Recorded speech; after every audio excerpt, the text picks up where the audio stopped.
कहानी की short Korea में किंडरगार्टन स्कूल की ट्रिप से होती है, जहाँ पर हम सिल्गी से मिलते हैं। सिल्गी एक छोटी सी क्यूट बच्ची है जो आज अपने क्लासमेट्स के साथ पिकनिक आई होती है बीच पर, लेकिन यूनिफॉर्म की जगह ये प्रिंसेस ड्रेस पहन कर आई है मम्मी से जीत करवा कर।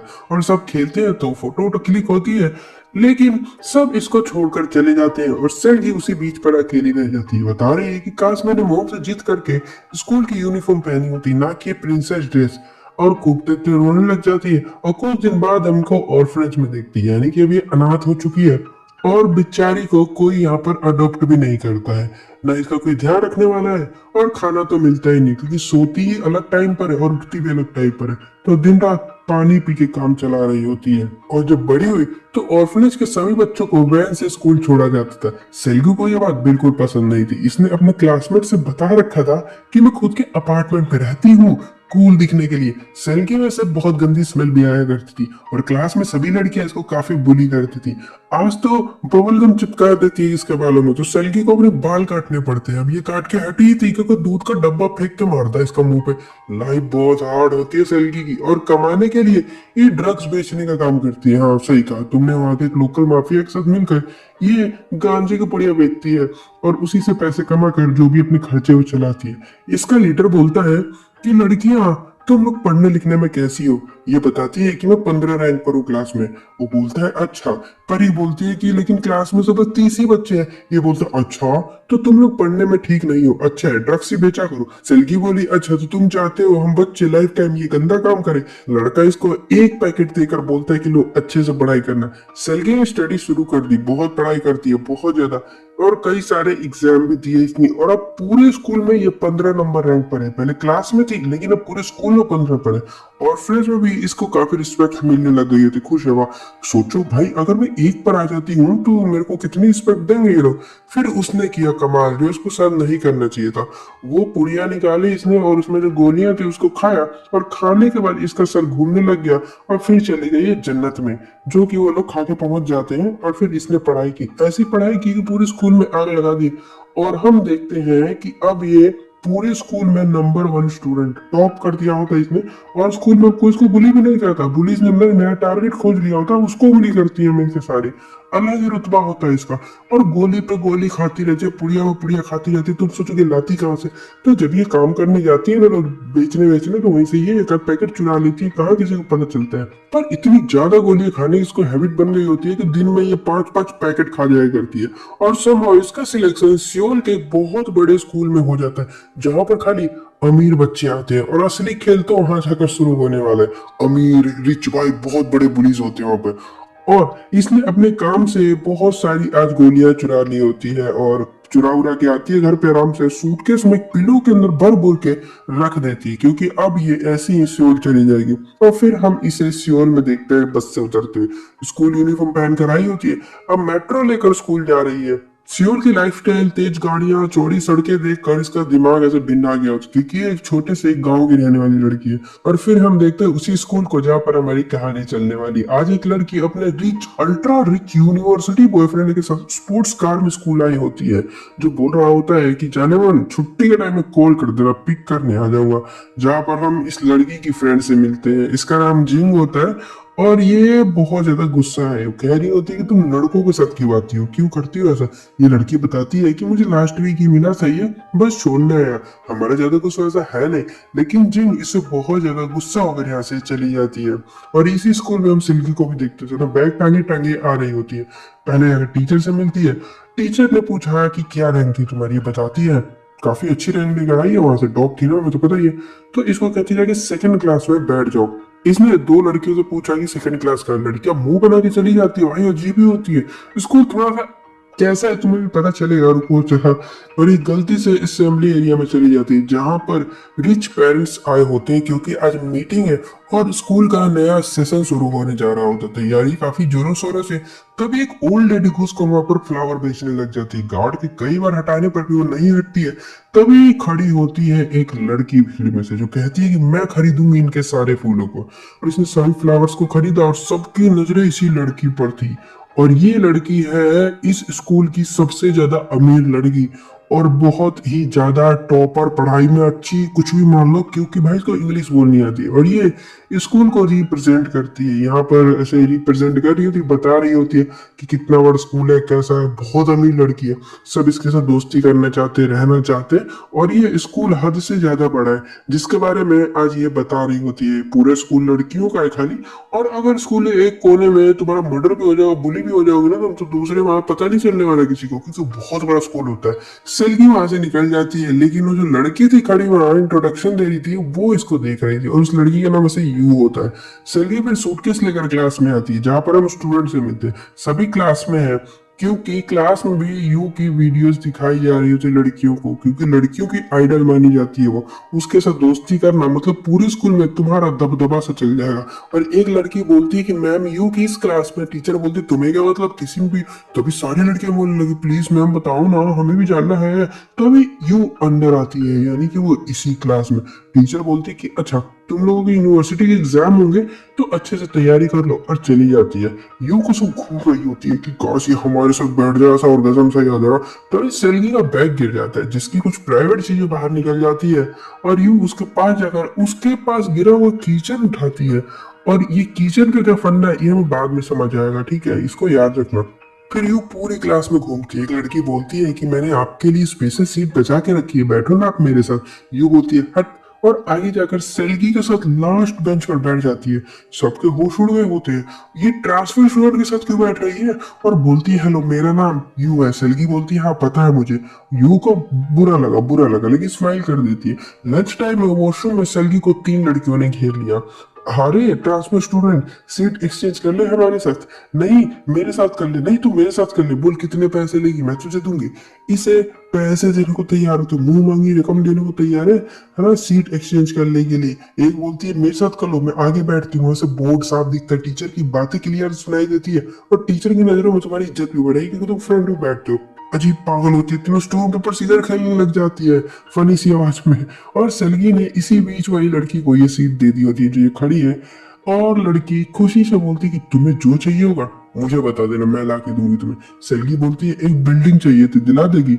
लड़की का मुंह बन जाता है भाई, और बाकी तो लड़कियां खड़ी खड़ी जल रही होती है वहां पर। सेल्गी बोलती है काफी रिच हो तुम, बहुत पैसे उठा रही हो, जाकर अपने मेकअप का सामान खरीदो, मेरे ऊपर पैसे खर्च मत करो। तभी यू आई और लड़की की तरफ मुंह करके बोलती है कहाँ थी, चलो लंच करने। लड़की खुश हो जाती है वाह, लेकिन नहीं यू ने पीछे से सेल्गी का हाथ पकड़ा और उसको लेकर बाहर जाने लगी। और ये देखकर बाहर सबके होश उड़ जाते हैं कि यू ने ये ट्रांसफर स्टूडेंट के साथ दोस्ती कर ली है, उसका हाथ पकड़ के जा रही है। कहानी की शुरुआत वहीं से होती है, सेल्गी को लेकर यू खाने जा रही थी, और यही हम उन 2 लड़कियों को भी देखते हैं जिनको हमने सुबह देखा था, जिसका वो रिच बॉयफ्रेंड छोड़ने आया था। इसका नाम जूली होता है और दूसरी वाली का जिंग होता है। ये शायद चाइना की है। यू सेल्गी से बोलती है कि तू यहाँ ट्रांसफर क्यों कराया तुम्हें। सेल्गी बोलती है क्योंकि पेरेंट्स यहाँ पर आ रहे थे मेरे। जूली ने कहा क्या करते हैं आपके पेरेंट्स, और पहले कहाँ रहते थे। सेल्गी बोलती है कि मैं एक छोटे से गाँव से आई हूँ। यहीं पर हम जान पाते हैं कि जिन के माता पिता लॉयर है जो कि काफी रिच है, और जूली के म्यूजिशियन है, और ये डॉक्टर बनना चाहती है। हालांकि जितनी भी लड़कियां हैं यहाँ पर सबको मेडिकल लाइन में ही जाना होता है। तभी यू बोलती है सेल्गी से कि तुम्हें भी कोरियन यूनिवर्सिटी में जाना है। सब लड़कियां घूरने लग जाती हैं इसको, क्योंकि जो सेल्गी के पास कीचेन मिला था ना वो काफी लिमिटेड एडिशन था, और उसको खरीदना बहुत मुश्किल होता है चाहे तुम पे कितना भी पैसा। सेल्गी बोलती है कि मुझे भी मेडिकल डिपार्टमेंट में ही जाना है। अभी सब बोल रहे थे, इसने भी वही बोल दिया, हालांकि पता तो इसको भी नहीं कि क्या करने वाली है आगे। बेसिकली इन लड़कियों में तो कंपटीशन चल रहा होता है कि कौन अमीर है और कौन कितना आगे जाएगा। कुछ लड़कियां यू को वाटर बोतल भी देखा जाती है, सेवा में कोई कमी नहीं आ रही है इसकी भाई, बिल्कुल नहीं।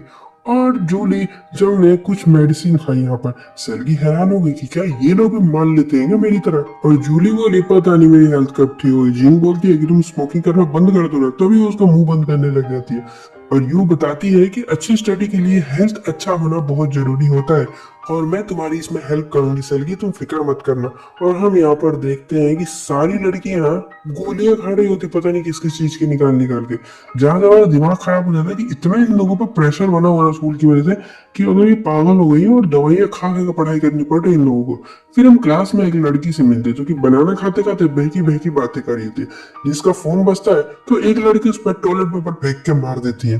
फिर वो लड़की ने दवाई खाई पता नहीं किस चीज की। पूरा स्कूल दवाई पर टिका हुआ है। सेल्गी ने पानी दिया उस लड़की को तो वो पानी फेंक के बोलती है, तेरे को मैं पानी पीने वाली दिखती हूँ? है पता तुझे पानी कौन पीता है? भाग यहाँ से। मैं नहीं पीती। अजीब पागल लड़की होती है, लेकिन इसका भी कुछ है नहीं पता चलता है आगे। सेल्गी हैरान होती है कि यार कहाँ फंस गई हूँ मैं। यू जब क्लास में आती है तो पूछने लगी कि तुम सीट क्यों चेंज कर रही हो। सेल्गी बोलती है कि वहां आगे से मुझे साफ दिखता है। तो यू भी इसके साथ वाली लड़की को उठा के बोलती है कि मैं बैठूंगी यहाँ पर। सेल्गी बोलती है, क्यों दूसरों को परेशान कर रही हो, तुम रहने दो ना। शोभा रानी से देखने लग जाते हैं कि सेल्गी पहली लड़की है भाई जिसने यू को ऐसे बोला है। यू को कोई नहीं बोलता ऐसे। यू कुछ बोलती नहीं, मुस्कुरा कर पीछे जाकर बैठ जाती है। और इसके बगल में वही लड़की बैठी हुई है जो बाथरूम में डील करके आई थी सीट की, है ना। अब ये बोलती है, यू क्या हुआ, आपको मेरे साथ बैठकर खुशी नहीं हो रही है क्या? यू बोलती है, बिल्कुल नहीं। लड़की बोलती है कि मुझे आपके साथ यूनिवर्सिटी में जाना है, दोस्ती करनी है। यू बोलती है ना कि पहली बार है जब मैं किसी ऐसे के साथ बैठ रही हूँ जिसको मैंने खुद नहीं चुना है बैठने के लिए मेरे साथ। सुलझी छुट्टी के बाद घर आती है जहां हम एक लेडी से मिलते हैं और फिर ये लेडी इसको एक रूम दिखाती है। अभी कौन है हमें थोड़ी देर में पता चलता है। यहीं से हमें एक और सीन दिखाया जाता है सुलगी के डैड का, इनके फ्यूनरल का। सुलगी के डैड की मौत हो चुकी थी लेकिन बहुत ही मिस्टीरियस तरीके से। एक डायरी में देखते हैं जहां से हम जान पाते हैं कि जब ये खोई थी ना बचपन में, जब ये पिकनिक गई थी यहाँ पे बीच पे, तो इसके डैड ने मिसिंग के काफी पोस्टर भी छपवाए थे लेकिन वो मिली नहीं थी कभी। डैड का फोन भी खोल के देखती है जहां से उसी औरत की फोटो देखते हैं और ये औरत इसके पिता की वाइफ होती है। और फोन में की चैन लगा हुआ है जो सलगी आजकल अपने पास लेकर घूमती है। और यही की चैन यू देखकर क्लास में काफी ज्यादा शौक हुई थी। तुम लोगों को याद होगा जब उसने उठाया था उसने। और डैड का फोन ये डब्बे में से चुरा लेती है जिसको लेकर ये अभी तक घूम रही है। खैर ये रूम के अंदर ही है और एक सेलर को स्कूल यूनिफॉर्म के लिए मैसेज कर रही होती है। उसने इसको रात को जगह पर बुलाया होता है और ये वहां पर जाने लगी। काफी देर यहाँ दौड़ाने के बाद एक बड़ी सी कार आकर रुकती है जिसमें से ये यूनिफॉर्म खरीदती है। अब देखो तुम लोग सोच रहे हो कि स्कूल की यूनिफॉर्म खरीदने के लिए इतनी मेहनत क्यों करनी पड़ रही है। देखो ये ना काफी महंगा स्कूल होता है और यहाँ की यूनिफॉर्म भी ना बहुत एक्सपेंसिव है। सैलरी के पास उतने पैसे नहीं है तो इसने यहाँ वहां से जो फेक वेबसाइट होती है वहां से ओल्ड यूनिफॉर्म खरीदी होती है उस स्कूल की सस्ते में। समझ गए, मतलब किसी भी पहनी हुई यूज जो होती है। अब ये धुलते टाइम देखती है तो यूनिफॉर्म के पैकेट में से कॉन्डम का पैकेट निकल जाता है। सलगी हैरान होती है कि पता नहीं भाई किसकी यूनिफॉर्म मिल गई मुझे, क्या क्या करती थी। सलगी ने फिर अपने डैड का फोन खोलने की बहुत कोशिश की, सारे पासकोड डाल के देख लिए, कोई भी काम नहीं करता। तो क्या कॉल आने लग जाती है। अब पता नहीं चलता कि आखिर किसकी कॉल थी, लेकिन सलगी का कोई पीछा कर रहा होता है। ये बात यहाँ पे हमें पता चल जाती है। और अगले दिन स्कूल में यूनिफॉर्म पहन कर आती है पर न जाने क्यों लड़कियां इसको देखकर मुंह बना रही होती है और जिसे इसने सीट दी थी निकाल वो इसके ऊपर आकर ड्रिंक गिरा देती है जानबूझ के और ऊपर से बदतमीजी करने लग जाती है। लेकिन सलगी ने इग्नोर किया तो इसको बुली करने लग गई। बोलती है कितना भी धो लो ये स्मेल नहीं जाएगी तुम्हारी यूनिफॉर्म में से, क्योंकि इसमें मेल सीमेंट की स्मेल आ रही होती है भाई। अरे यार, अरे मतलब पता नहीं किसकी यूनिफॉर्म पहन लिया यार इसने। फिर बोलती है कि यू तुमसे अच्छा बिहेव करती है, इसका मतलब ये नहीं कि तुम क्लास की सिंड्रेला बन गई हो। तभी यू आ जाती है और अब ये इंसल्ट सलगी झेल नहीं पा रही है। सबको लगता है कि इसने किसी लड़के के साथ सेक्स किया है और उसका सेवन इसके ड्रेस पर गिरा है और ये वही ड्रेस पहनकर स्कूल में आ गई। छी छी छी छी, मतलब बहुत गंदा गंदा मजाक बना रहे होते हैं इसके बारे में सभी। और यहाँ हमें एक सलगी का ना सब ब्रूटल सा सीन भी दिखाया जाता है जहाँ इसको स्कूल की छत पर कुछ लड़कियों ने बहुत बुरी तरह से मार पीटा था। ऊपर से वो जूते फेंक दिए, इतनी गंदी गंदी गालियां दी और इतनी गंदी गंदी बातें बोली थी जो मैं यहाँ बोल तो नहीं सकता हूँ। मतलब बहुत वैसा ही है, समझ रहे हो ना तुम लोग, नेक्स्ट लेवल की चीज है ये। और इसको ना फिर सिगरेट से इन लोगों ने जला दिया था ना शोल्डर की साइड पर। और ये ना पहले वाले स्कूल में शायद इसके साथ होता था, यहाँ पे क्लियर नहीं किया गया हमें। वापस देखते हैं तो ये अपनी यूनिफॉर्म धो रही होती है और आकर यूं इसको हक कर लेती है और बोलती है ना कि मैं तुम्हें छोड़ूंगी नहीं। यही हम उस जले हुए निशान को भी देख सकते सिगरेट के, क्योंकि इसको पहले जलाया गया था। और यू बोलती है कि हमारा साइज सेम है तो मेरी ड्रेस ले लो, मेरे पास बहुत सारी है। सैलगी इसको दूर करके बोलती है आने दो स्मेल, मैं तो यही पहनूंगी, अपने काम से काम रखना, तुझे समझ नहीं आ रहा है कि मैंने तुझे रिजेक्ट कर दिया कितनी बार। यू ओके बाय बोल के गुस्से में यहाँ से चली जाती है। क्लास में पूरे टाइम इसे ही देखती रहती है। फिर मैम एक टेस्ट लेती है, एग्जाम। कुछ देर एग्जाम चलता है और उसके बाद फिर मैडम ने रिजल्ट बताया। यू के 10 में से 10 आए होते, जिंग जो कि चश्मा लगाती है उसके 10 में से 9 आए होते और पगली जो पीछे बैठी थी ना बनाना खा रही थी उसके 8 आए होते हैं। किम नाम है वैसे इस लड़की का। और 6 से जिसके नीचे नंबर होते हैं ना, टीचर उनके नाम ही नहीं बताती, कहती तुम डूब मरो जाके कहीं पे। और सेल्गी का नाम नहीं है, मतलब उसके 6 से कम आए होते। पहले स्कूल में तो ये टॉप किया करती थी, तुम्हें पता, पूरे स्कूल की टॉपर थी। और यहाँ पर ये 6 भी नहीं ला पा रही है 10 में से, तुम समझ रहे हो। सभी लड़कियां यू के पास गई कि प्लीज हमें भी सिखा दो ना, और यू ने सबको आंसर बताया एक एक करके। उस सेल की क्लास से बाहर भागी टीचर के पास और जाके बोलती है कि प्लीज आप मेरा नंबर बता सकते हो। टीचर ने कहा कि तुम्हारे 4 आए हैं। बोलती है कि तुम ना यार पहले टॉपर हुआ करती थी, लेकिन तुम्हारा स्कोर काफी डिसअपॉइंटिंग है, मुझे नहीं लगा था कि तुम्हारे इतने गंदे होंगे। पर गांव के स्कूल में और शहर के स्कूल में बहुत बड़ा फर्क होता है। सैलगी बोलती है कि आप अगली क्लास में हमें ये समझा दोगी। टीचर ने कहा कि नहीं, मैं नहीं समझाऊंगी, तुम लोग ये खुद करो। लंच में भी वो सैलगी को घूर घूर कर देख रही होती है, और आज सैलगी जाकर अकेले बैठी होती। तभी एक लड़की बोलती है कि इस ट्रांसफर स्टूडेंट की यूनिफॉर्म पर जो गिरा हुआ था ना, वो स्कूल के लिए काफी शर्मिंदगी की बात है। सब ऐसे घूरने लग जाते हैं इसको। सैलगी ने जाकर फोन चेक किया, जहां से हमें दिखता है कि स्कूल की वेबसाइट पर ग्रुप्स में किसी ने सैलगी की फोटो पोस्ट कर दी होती है, होटल के बाहर एक कार में से यूनिफॉर्म लेते हुए और धोते हुए भी। मैंने बताया तुमको इसका पीछा करा। अब ना सबकी नजरों में सैलगी की इज्जत बहुत कम हो गई थी, सब इसको गंदी गंदी बातें बोल रहे होते हैं। सबने इसका मजाक बनाना शुरू कर दिया था, फोटोज पर ऐसा धड़ल्ले से लाइक आ रहे होते, और सब इसको स्लट बोल रहे होते हैं, जो कि काफी गंदी बात है। अब इंसल्ट तो हो गई होती है, अभी करे तो करेंगे, है ना। तो आज तभी इसको कोई एग्जाम का आंसर भेज देता है, जो आज ये देखे है ना, फेल हो गए 4 लाई थी वही। कोई इस पर हमेशा नजर रखता है। फिर सैलगी ने अपना वही गोली खाया और चली गई ट्यूशन ज्वाइन करने के लिए। वहां पर जाकर ऐसे बात कर ही रही थी टीचर से, वहां की जो डायरेक्टर थी उससे। तभी इसका जो सर्वर घूमने लग गया। अब भाई मार डाल के गई अंदर तो यही होगा ना। ये वहां से भाग निकली, तभी इसकी नजर पड़ती है एक क्लास में जहाँ पर मोस्ट स्टडी हो रही होती है। तो ये चुपके से अपनी वीडियो निकाल के वाले कैमरा रिकॉर्ड कर लेती है वीडियो। तो अभी डायरेक्टर देख लेती, कहते फ्री में पढ़ेगी तो बताती हूँ तेरे को। सलगी भाई भागती है, टीचर उसके पीछे पीछे। सलगी लिफ्ट में घुसी, नीचे पहुंची, तभी लिफ्ट खुलता है और हम देखते हैं इसके सामने यू खड़ी होती है। इसको बचाने के लिए उसने अपनी कैप निकालकर इसको पहने। क्योंकि कोरिया का ये रूल होता है कि अगर आप कैप पहन लेते हो तो आपका फेस बॉडी सब चेंज हो जाएगा, पूरा पूरे पूरे चेंज हो जाएगा, कोई और बन जाओगे आप, ठीक है। तो ऐसा ना कोई पहचान नहीं पाएगा इसमें, उधर का ऐसा होता है, ठीक है। और सैलरी आगे जैसे तैसे करके छत पे जाके छुप जाती है। छत के ऊपर वहां पर वो लगे होते हैं, एग्जॉस्ट के जगह होते हैं। तो वो देख कर ना इसको वो पुराने स्कूल की याद आ रही होती, जहां पर इसको मारा पीटा जाता था ना वो छत के ऊपर, तो वहां पर भी ये लगे हुए जैसे गोल गोल करके। और फिर बारिश होने लगी और हम देखते हैं थोड़ी देर बाद इसके पास यू आती है और इसको हाथ देकर ऐसे करके उठाती है। एपिसोड 3 की शुरुआत में हमें एक कपल दिखाया जाता है जो कि बच्चा पैदा करने का प्रोसेस काफी तेजी से कर रहा होता है और पूरे दिल लगा के मेहनत करते हैं और एक स्पर्म रेस जीत जाती है। और ये बताती है कि मेरा जन्म एक अमीर फैमिली में हुआ था, मुझे डांस, म्यूजिक, पेंट, स्पोर्ट्स सब कुछ आता था। पर मेरे डैड, उनको तो बस मेरे रैंक से ही मतलब था। और ये कहानी हमें यू बता रही है, यू के पिता इसकी बहन से बहुत ज्यादा प्यार करते थे, उससे सारा लगाव रखते थे क्योंकि यू के ग्रेड थोड़े से कम आया करते थे, जबकि पूरे दिन रात पढ़ाई करती थी, मेहनत करती थी, लेकिन अपनी बहन से आगे नहीं निकल पाती थी। डैड बहुत स्ट्रिक्ट थे, घर में ही ऐसा माहौल बना दिया था कि दोनों बहनों में नफरत होने लग गई थी कि मुझे इससे आगे निकलना है। दोनों बहनों का टेस्ट लिया जाता था और जिसके ज्यादा नंबर आते थे ना, वो कम नंबर आने वाली को मारा करती थी। आज मेरे ज्यादा नंबर आए तो मैंने अपनी बहन को मारा, पर मैं उसको मारना नहीं चाहती थी, मुझे ये बिल्कुल अच्छा नहीं लगा।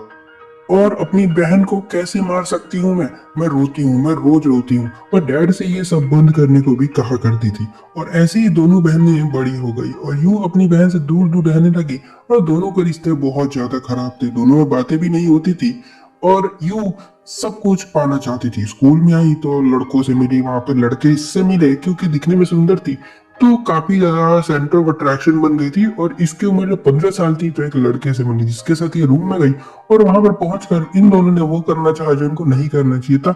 लेकिन रुको, ये हमेशा एक आर्मर शील्ड पहन कर रखती थी, वो पहनने की वजह से इसके साथ लड़के कुछ कर नहीं पाते थे। इसकी फैमिली हर वीकेंड पर चर्च जाया करती थी अपने पापों का प्रायश्चित करने, गॉड से सॉरी बोलने के लिए, जितने भी हमने पाप किए।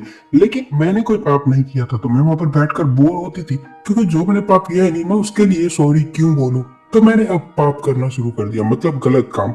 वहां पर जाती और फिर जाकर गॉड से माफी मांगती। इसने बड़े बड़े बॉयफ्रेंड्स बनाए, उनके साथ क्लबिंग करना, मस्ती करना, सब कुछ करती थी, और जितनी भी गलतियां होती ये चर्च में जाकर माफी मांगा करती थी, क्योंकि कुछ तो होना चाहिए ना, ऐसा पाप तो करना पड़ेगा ना प्रायश्चित के लिए।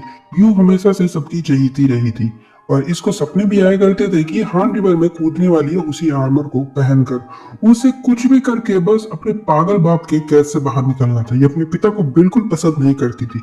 वापस वहीं पे आगे होते हैं जहां पर लास्ट एपिसोड खत्म हुआ था। सेल्गी को यूं ने छत पर बचा लिया था और अपने फैमिली हॉस्पिटल में लेकर आती है। सेल्गी की तो आंखें फट जाती है ये सब देख के, और यूं अपना चेकअप करवाती है। सेल्गी के लिए ये सब न्यू है, वो पहली बार ऐसी चीजें देख रही है क्योंकि वो एक छोटे से गांव से आई है। यूं को मेडिसिन खाते हुए देखकर ये समझ गई कि ये अपनी स्टडी पर फोकस करने के लिए कितना कुछ कर रही है। फिर यू इसको लेकर अपनी स्टडी रूम में गई जो कि वही हॉस्पिटल में ही था, और इसने मेडिसिन निकाल कर मुंह से फेंक दी, जिससे हमें यह पता चलता है कि इसकी फैमिली इसको जबरदस्ती मेडिसिन खिलाती, लेकिन ये खुद नहीं खाती, उसको फेंक देती है। फिर सेल्वी को इसका न्यू यूनिफॉर्म देती है और इसे एंड्रेस करने लग गई। इसका सीक्रेट मार्क भी देखती है। सेल्वी छुपाती हुई कहती है कि ये मैंने खुद जलाया था। फिर ड्रेस पहनती है और बोलती है कि तुम्हें मेरा साइज कैसे पता है। ये बोलती है कि मैंने तुम्हें एक बार पकड़ा था ना, सब पता चल गया था। जूते भी लाने वाली थी मैं तो तुम्हारे लिए, लेकिन किसी को गिफ्ट में जूते नहीं देने चाहिए, वरना ऊपर सन भाग जाता है। सेल्गी बोलती है तुम मेरे लिए इतना कुछ क्यों कर रही हो, मेरे साथ इतनी अच्छी क्यों बन रही हो। यू बोलती है क्योंकि मैं तुम्हारी रिस्पेक्ट करती हूँ। लास्ट स्कूल में तुम टॉपर थी, बिना ट्यूशन के तुम्हारे इतने अच्छे रैंक आया करते थे, तो तुम मुझे स्टडी करना सिखाओगी, बताओगी कैसे पढ़ते हैं। सेल्गी बोली कि मुझे पहले दिन तो लगा था तुम अच्छी लड़की नहीं, स्टूडेंट्स को डरा रही हो। और रही बात फर्स्ट रैंक आने की, तो वो तो गांव का स्कूल था, वहां पर कोई बड़ी बात नहीं थी। यहाँ पर देखो मैं तो फेल हो रही हूँ। यू बोलती है कि मैं तुम्हें प्राइवेट ट्यूशन की क्लासेस के नोट्स ला कर दिया करूंगी और बदले में तुम मुझे पढ़ा दिया करना, ये हम दोनों के बीच की डील रहेगी। सेल्गी हमें बताती है कि पता नहीं यू को मुझसे क्या चाहिए, उसका बिहेवियर बहुत अजीब है। तब यहाँ पर जिंग एंड जूली भी आ गई होती है, कोसे जा रही होती है सेल्गी को कि कितनी गंदी है, कैसी सेकंड हैंड ड्रेस पहन कर आती है, वो भी गंदी सी। उसके तो फादर भी नहीं है, शायद उसकी मदर ने गलत काम करके उसको पैदा किया था। वो बहुत जवान है मैंने सुना है, और वो शायद अपने हाई स्कूल में किसी लड़के से प्रेग्नेंट हो गई थी और तभी सेल्गी पैदा हुई होगी। मैंने तो अपनी लाइफ में नाजायज बच्चा पहली बार देखा है, कितना कूल है ना। और शायद पहले वाले स्कूल में बहुत प्रॉब्लम करती होगी है, तभी उसको वहां से निकाल दिया होगा। यूं सेल्गी के कान बंद कर लेती है इन दोनों की बातें सुनकर। तभी सेल्गी का फोन बजता है और इन्हें लगता है कि कोई अंदर है, कोई छुपा हुआ है। जाने लगती है, तभी यूं उनको मैसेज करके कहती है कि मैं बाहर खड़ी हूँ, जल्दी से आ जाओ। और ये दोनों लड़कियां यूं के पास भागी भागी जाती है। फिर यूं सेल्गी को बाहर लाती है और सेल्गी इसको बदले में वही यूनिवर्सिटी वाला कीचेन दे देती है, जो इसके लिए इसकी डैड की एक तरह की आखिरी निशानी हम मान सकते हैं, क्योंकि ये यूनिवर्सिटी का कीचेन इसके डैड के फोन में लगा हुआ था, कोरियन यूनिवर्सिटी कीचेन। फिर यू जाकर अपनी दोनों फ्रेंड से मिलती, जिंग एंड जूली से। सेल्गी इसी हॉस्पिटल में फ्यूनरल डिपार्टमेंट में आई होती, जहां पर लोग हॉस्पिटल में जब मर जाते हैं ना यहाँ पर, तो उनका फ्यूनरल भी यहीं पर बगल में ही करवाया जाता है। और तभी एक डॉक्टर से मिलती है जो कहते हैं कि ये लड़की तुम्हारा बैग खुला है, बंद कर लो इसको। और ये बंद करके भाग जाती है। अभी डॉक्टर कौन थे ये भी एक सीक्रेट है, थोड़ी देर में पता चलेगा। फिर तीनों लड़कियां अपनी क्लासेस अटेंड करती हैं। इसके बाद घर जाने लग जाती है। घर यू के डैड लेने आए होते। यू अपने डैड को देख कर बिल्कुल भी खुश नहीं होती। घर जाते हुए दोनों लड़कियां तो इसके डैड से खूब बातें करती है, लेकिन यू शांति से बैठी हुई है। फिर दोनों को बस स्टॉप पर उतार दिया अंकल ने। जिंग बोलती है कि तुमने देखा कि यू अपने डैड के सामने कितनी अनकंफर्टेबल हो जाती है और आकर बस स्टैंड पर बैठ जाती। तभी एक लड़का स्कूटी रोककर जूली के पैरों को देखने लग जाता है। जिंग को वो कार्ड भी देता है वो, और उसको लगता है ना लड़के को कि ये दोनों स्कूल के बाद पेड गर्ल्स का काम करती है। जिंग बोलती है कि तूने समझ क्या रखा है हमें। लड़का बोलता है कि तू नहीं, वो पीछे वाली को दे दो ले जाके कार्ड, पीछे वाली को। जिंग बोलती है अबे तेरी तो रिपोर्ट करूंगी मैं, माइनर के साथ गलत हरकत कर रहा है रोड पे। लड़का डर के भाग जाता है, लेकिन जिंग बहुत गुस्सा होती है कि हमें कितना गंदा समझ लिया उस लड़के ने। जूली बोलती है अरे रिलैक्स, बस सुंदर लड़कियों को ही ऐसी चीजें, ऐसी ट्रीटमेंट, ऐसा एक्सपीरियंस मिलता है। अब मेरे पैर इतने सुंदर है, सेक्सी है, तो मैं दिखाऊंगी ना, और लड़के तो उसको देखेंगे, क्योंकि खूबसूरत चीजों को ये लोग देखा करते हैं। तुम्हें तो कोई देखता भी नहीं है, सब जानती हूँ मैं। हंसी हंसी इसको प्रभाव पड़ी है ना, वहीं पे अमीर वाला लड़का आ जाता है, वो बॉयफ्रेंड था यूनिवर्सिटी वाला, जो सुबह इसको स्कूल छोड़ के गया था, और जूली को वो लेकर चला जाता है। इधर घर में ही वो सिगरेट पी रही होती है और रूम में देखती है तो इसकी फैमिली ने इसके लिए एक ब्रेसलेट और एक यूनिवर्सिटी का कीचेन रखा होता है ऑलरेडी। अब इसके पास ऐसे दो दो कीचेन हो गए होते हैं। इधर जूली के अलग ही लफड़े चल रहे होते। घर आती है, अपना वेट करती है तो 15 ग्राम ज्यादा हो गया होता है। मतलब अगर 40 किलो से इसका वेट ऊपर जाता है तो ये सब पैनिक सा कर जाती है। फिर जाकर मुंह में उंगली डाल के उल्टी करती है और पानी पीती है और एक्सरसाइज करती है ताकि ये वापस से अपने वेट को 40 से उससे नीचे लेकर आ सके। इधर जिन घर पे अपनी बुक्स को संभाल रही होती है, यहाँ पर हम ये दिखाने की कोशिश की गई है कि चारों लड़कियों की जो जिंदगी है, लाइफ स्टाइल है, गोल से सारे अलग अलग होते हैं और वो लोग स्कूल के बाद क्या क्या करती हैं। अब सेल्गी घर पे नहा रही होती है और आज हॉस्पिटल में मिले वो डॉक्टर को याद करती है कि वो और कोई नहीं बल्कि यू के फादर होते हैं। हम देख सकते हैं सेल्गी इन्हें पहली बार नहीं मिली थी, यहाँ इससे पहले भी मिल चुकी है अपने पिता के फ्यूनरल में। इसका पिता का इलाज इन्होंने ही किया था और उसी दौरान इसके पिता की मौत हो गई थी। लेकिन इसके पिता की जैसी मौत दिख रही है ना, वैसी कुछ थी नहीं। ये बहुत बड़ा एक सीक्रेट होता है। इसकी स्टेप मदर तो वही बेहोश हो गई थी सुन के। पर सेल्गी ने डॉक्टर का पीछा किया और देखा यू को, तो कह रही थी पापा पापा। उस टाइम यू को देख सकते हो अपने पापा से बहुत खुश थी, लेकिन अभी बिल्कुल खुश नहीं रहते। लेकिन उन दिनों खुश रहा करती, जबकि ये अभी 8 से 10 महीने पहले की ही बात है शायद। और ये पहली बार था जब सेल्गी ने यू को देखा था। स्कूल में तो इसने उसको दूसरी बार देखा था, वहां पर इंट्रोडक्शन देते हुए। सेल्गी बताती है कि मैंने अपने पिता को 13 साल खोजा, मैं 13 साल उनसे अलग रही और जब वो मुझे मिले तो वो मर चुके थे। मेरी किस्मत ऐसी क्यों है, मैं गरीब हूँ, मेरी फैमिली भी नहीं है, न कुछ है। यू के पास सब है, फादर है, फैमिली है, रिस्पेक्ट है एंड मनी भी है। और फिर अपनी फटी हुई सॉक्स को देखने लगती है और फिर न्यू यूनिफॉर्म को देखती है और रात को यू ने जो प्राइवेट ट्यूशन की नोट्स दिए थे उसको पढ़ने लगती है। लेकिन सबसे पहले ये अपनी गोलियां खाती है, माल अंदर डाल के पढ़ाई शुरू होती है और तगड़ी पढ़ाई होती है। फिर तुमको तो पता ही है इसकी। और अगले दिन क्लास में समहाउ यू की सीट बेल्ट गायब हो गई होती है। वहीं बुली जो थी पता नहीं कहाँ चली गई। कल के बाद वो दिखी ही नहीं है स्कूल में। टीचर ने बोला कि छोड़ो उसको, शायद कॉलेज में एडमिशन नहीं चाहिए होगा उसको, तभी स्कूल नहीं आ रही है। फिर सेल की बैग लेकर यू के पास बैठने आ जाती है और स्माइल कर रही होती है। पूरी क्लास हैरान है कि कल तो लड़ रही थी इससे और बैठ कैसे रही है। क्या लगता है तुमको वो बुली का नाम वैसे नारी है? मैं बता दूं तुम लोगों को, क्योंकि बहुत आगे काम आने वाली है वो। नारी नाम है उसका। वो कहाँ गई होगी सोच सकते हो तुम? यू अब तुम्हें मैं एक मेन बात बता देता हूँ इस एपिसोड से रिलेटेड। जो हमारी सेल्गी है वो कोई भी ऐसी नाजायज या कोई उसका ऐसा कोई गलत नहीं है। वो एक अच्छी फैमिली से, और जो फोटो जिंग और जूली ने इसकी मदर की देखी है ना, वो एक्चुअली में मेरे को लगता है कि वो स्टेप मदर है ना उसकी, उनकी देखी है उन लोगों ने। और वो बहुत ज्यादा यंग है, तो हो सकता है उनको इसकी मदर समझ रही हो और उसके ऊपर गलत गलत ऐसे कमेंट पास कर रही है कि वो ऐसी है वैसी है।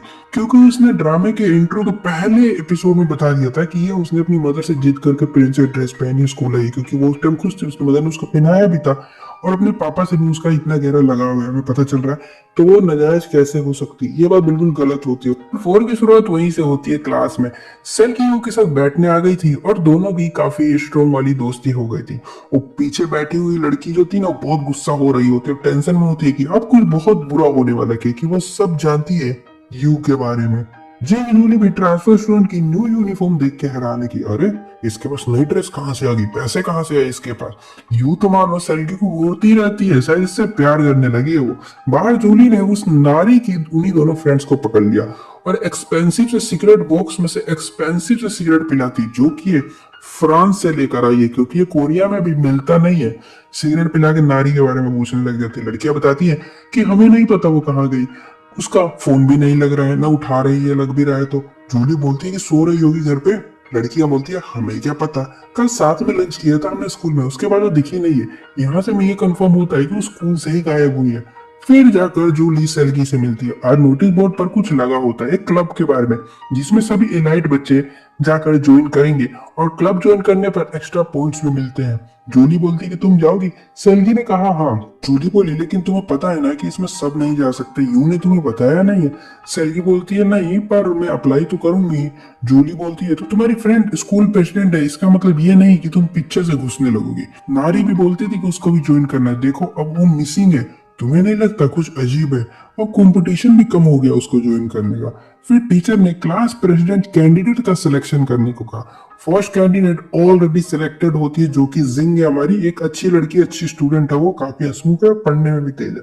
तभी यू ने हाथ उठाया। सब हैरान कि यू क्यों खड़ी हो रही है।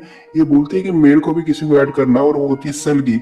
सब हैरान होते कि सेल्गी सेल्गी को क्यों रखना है क्लास प्रेसिडेंट के लिए, है ना।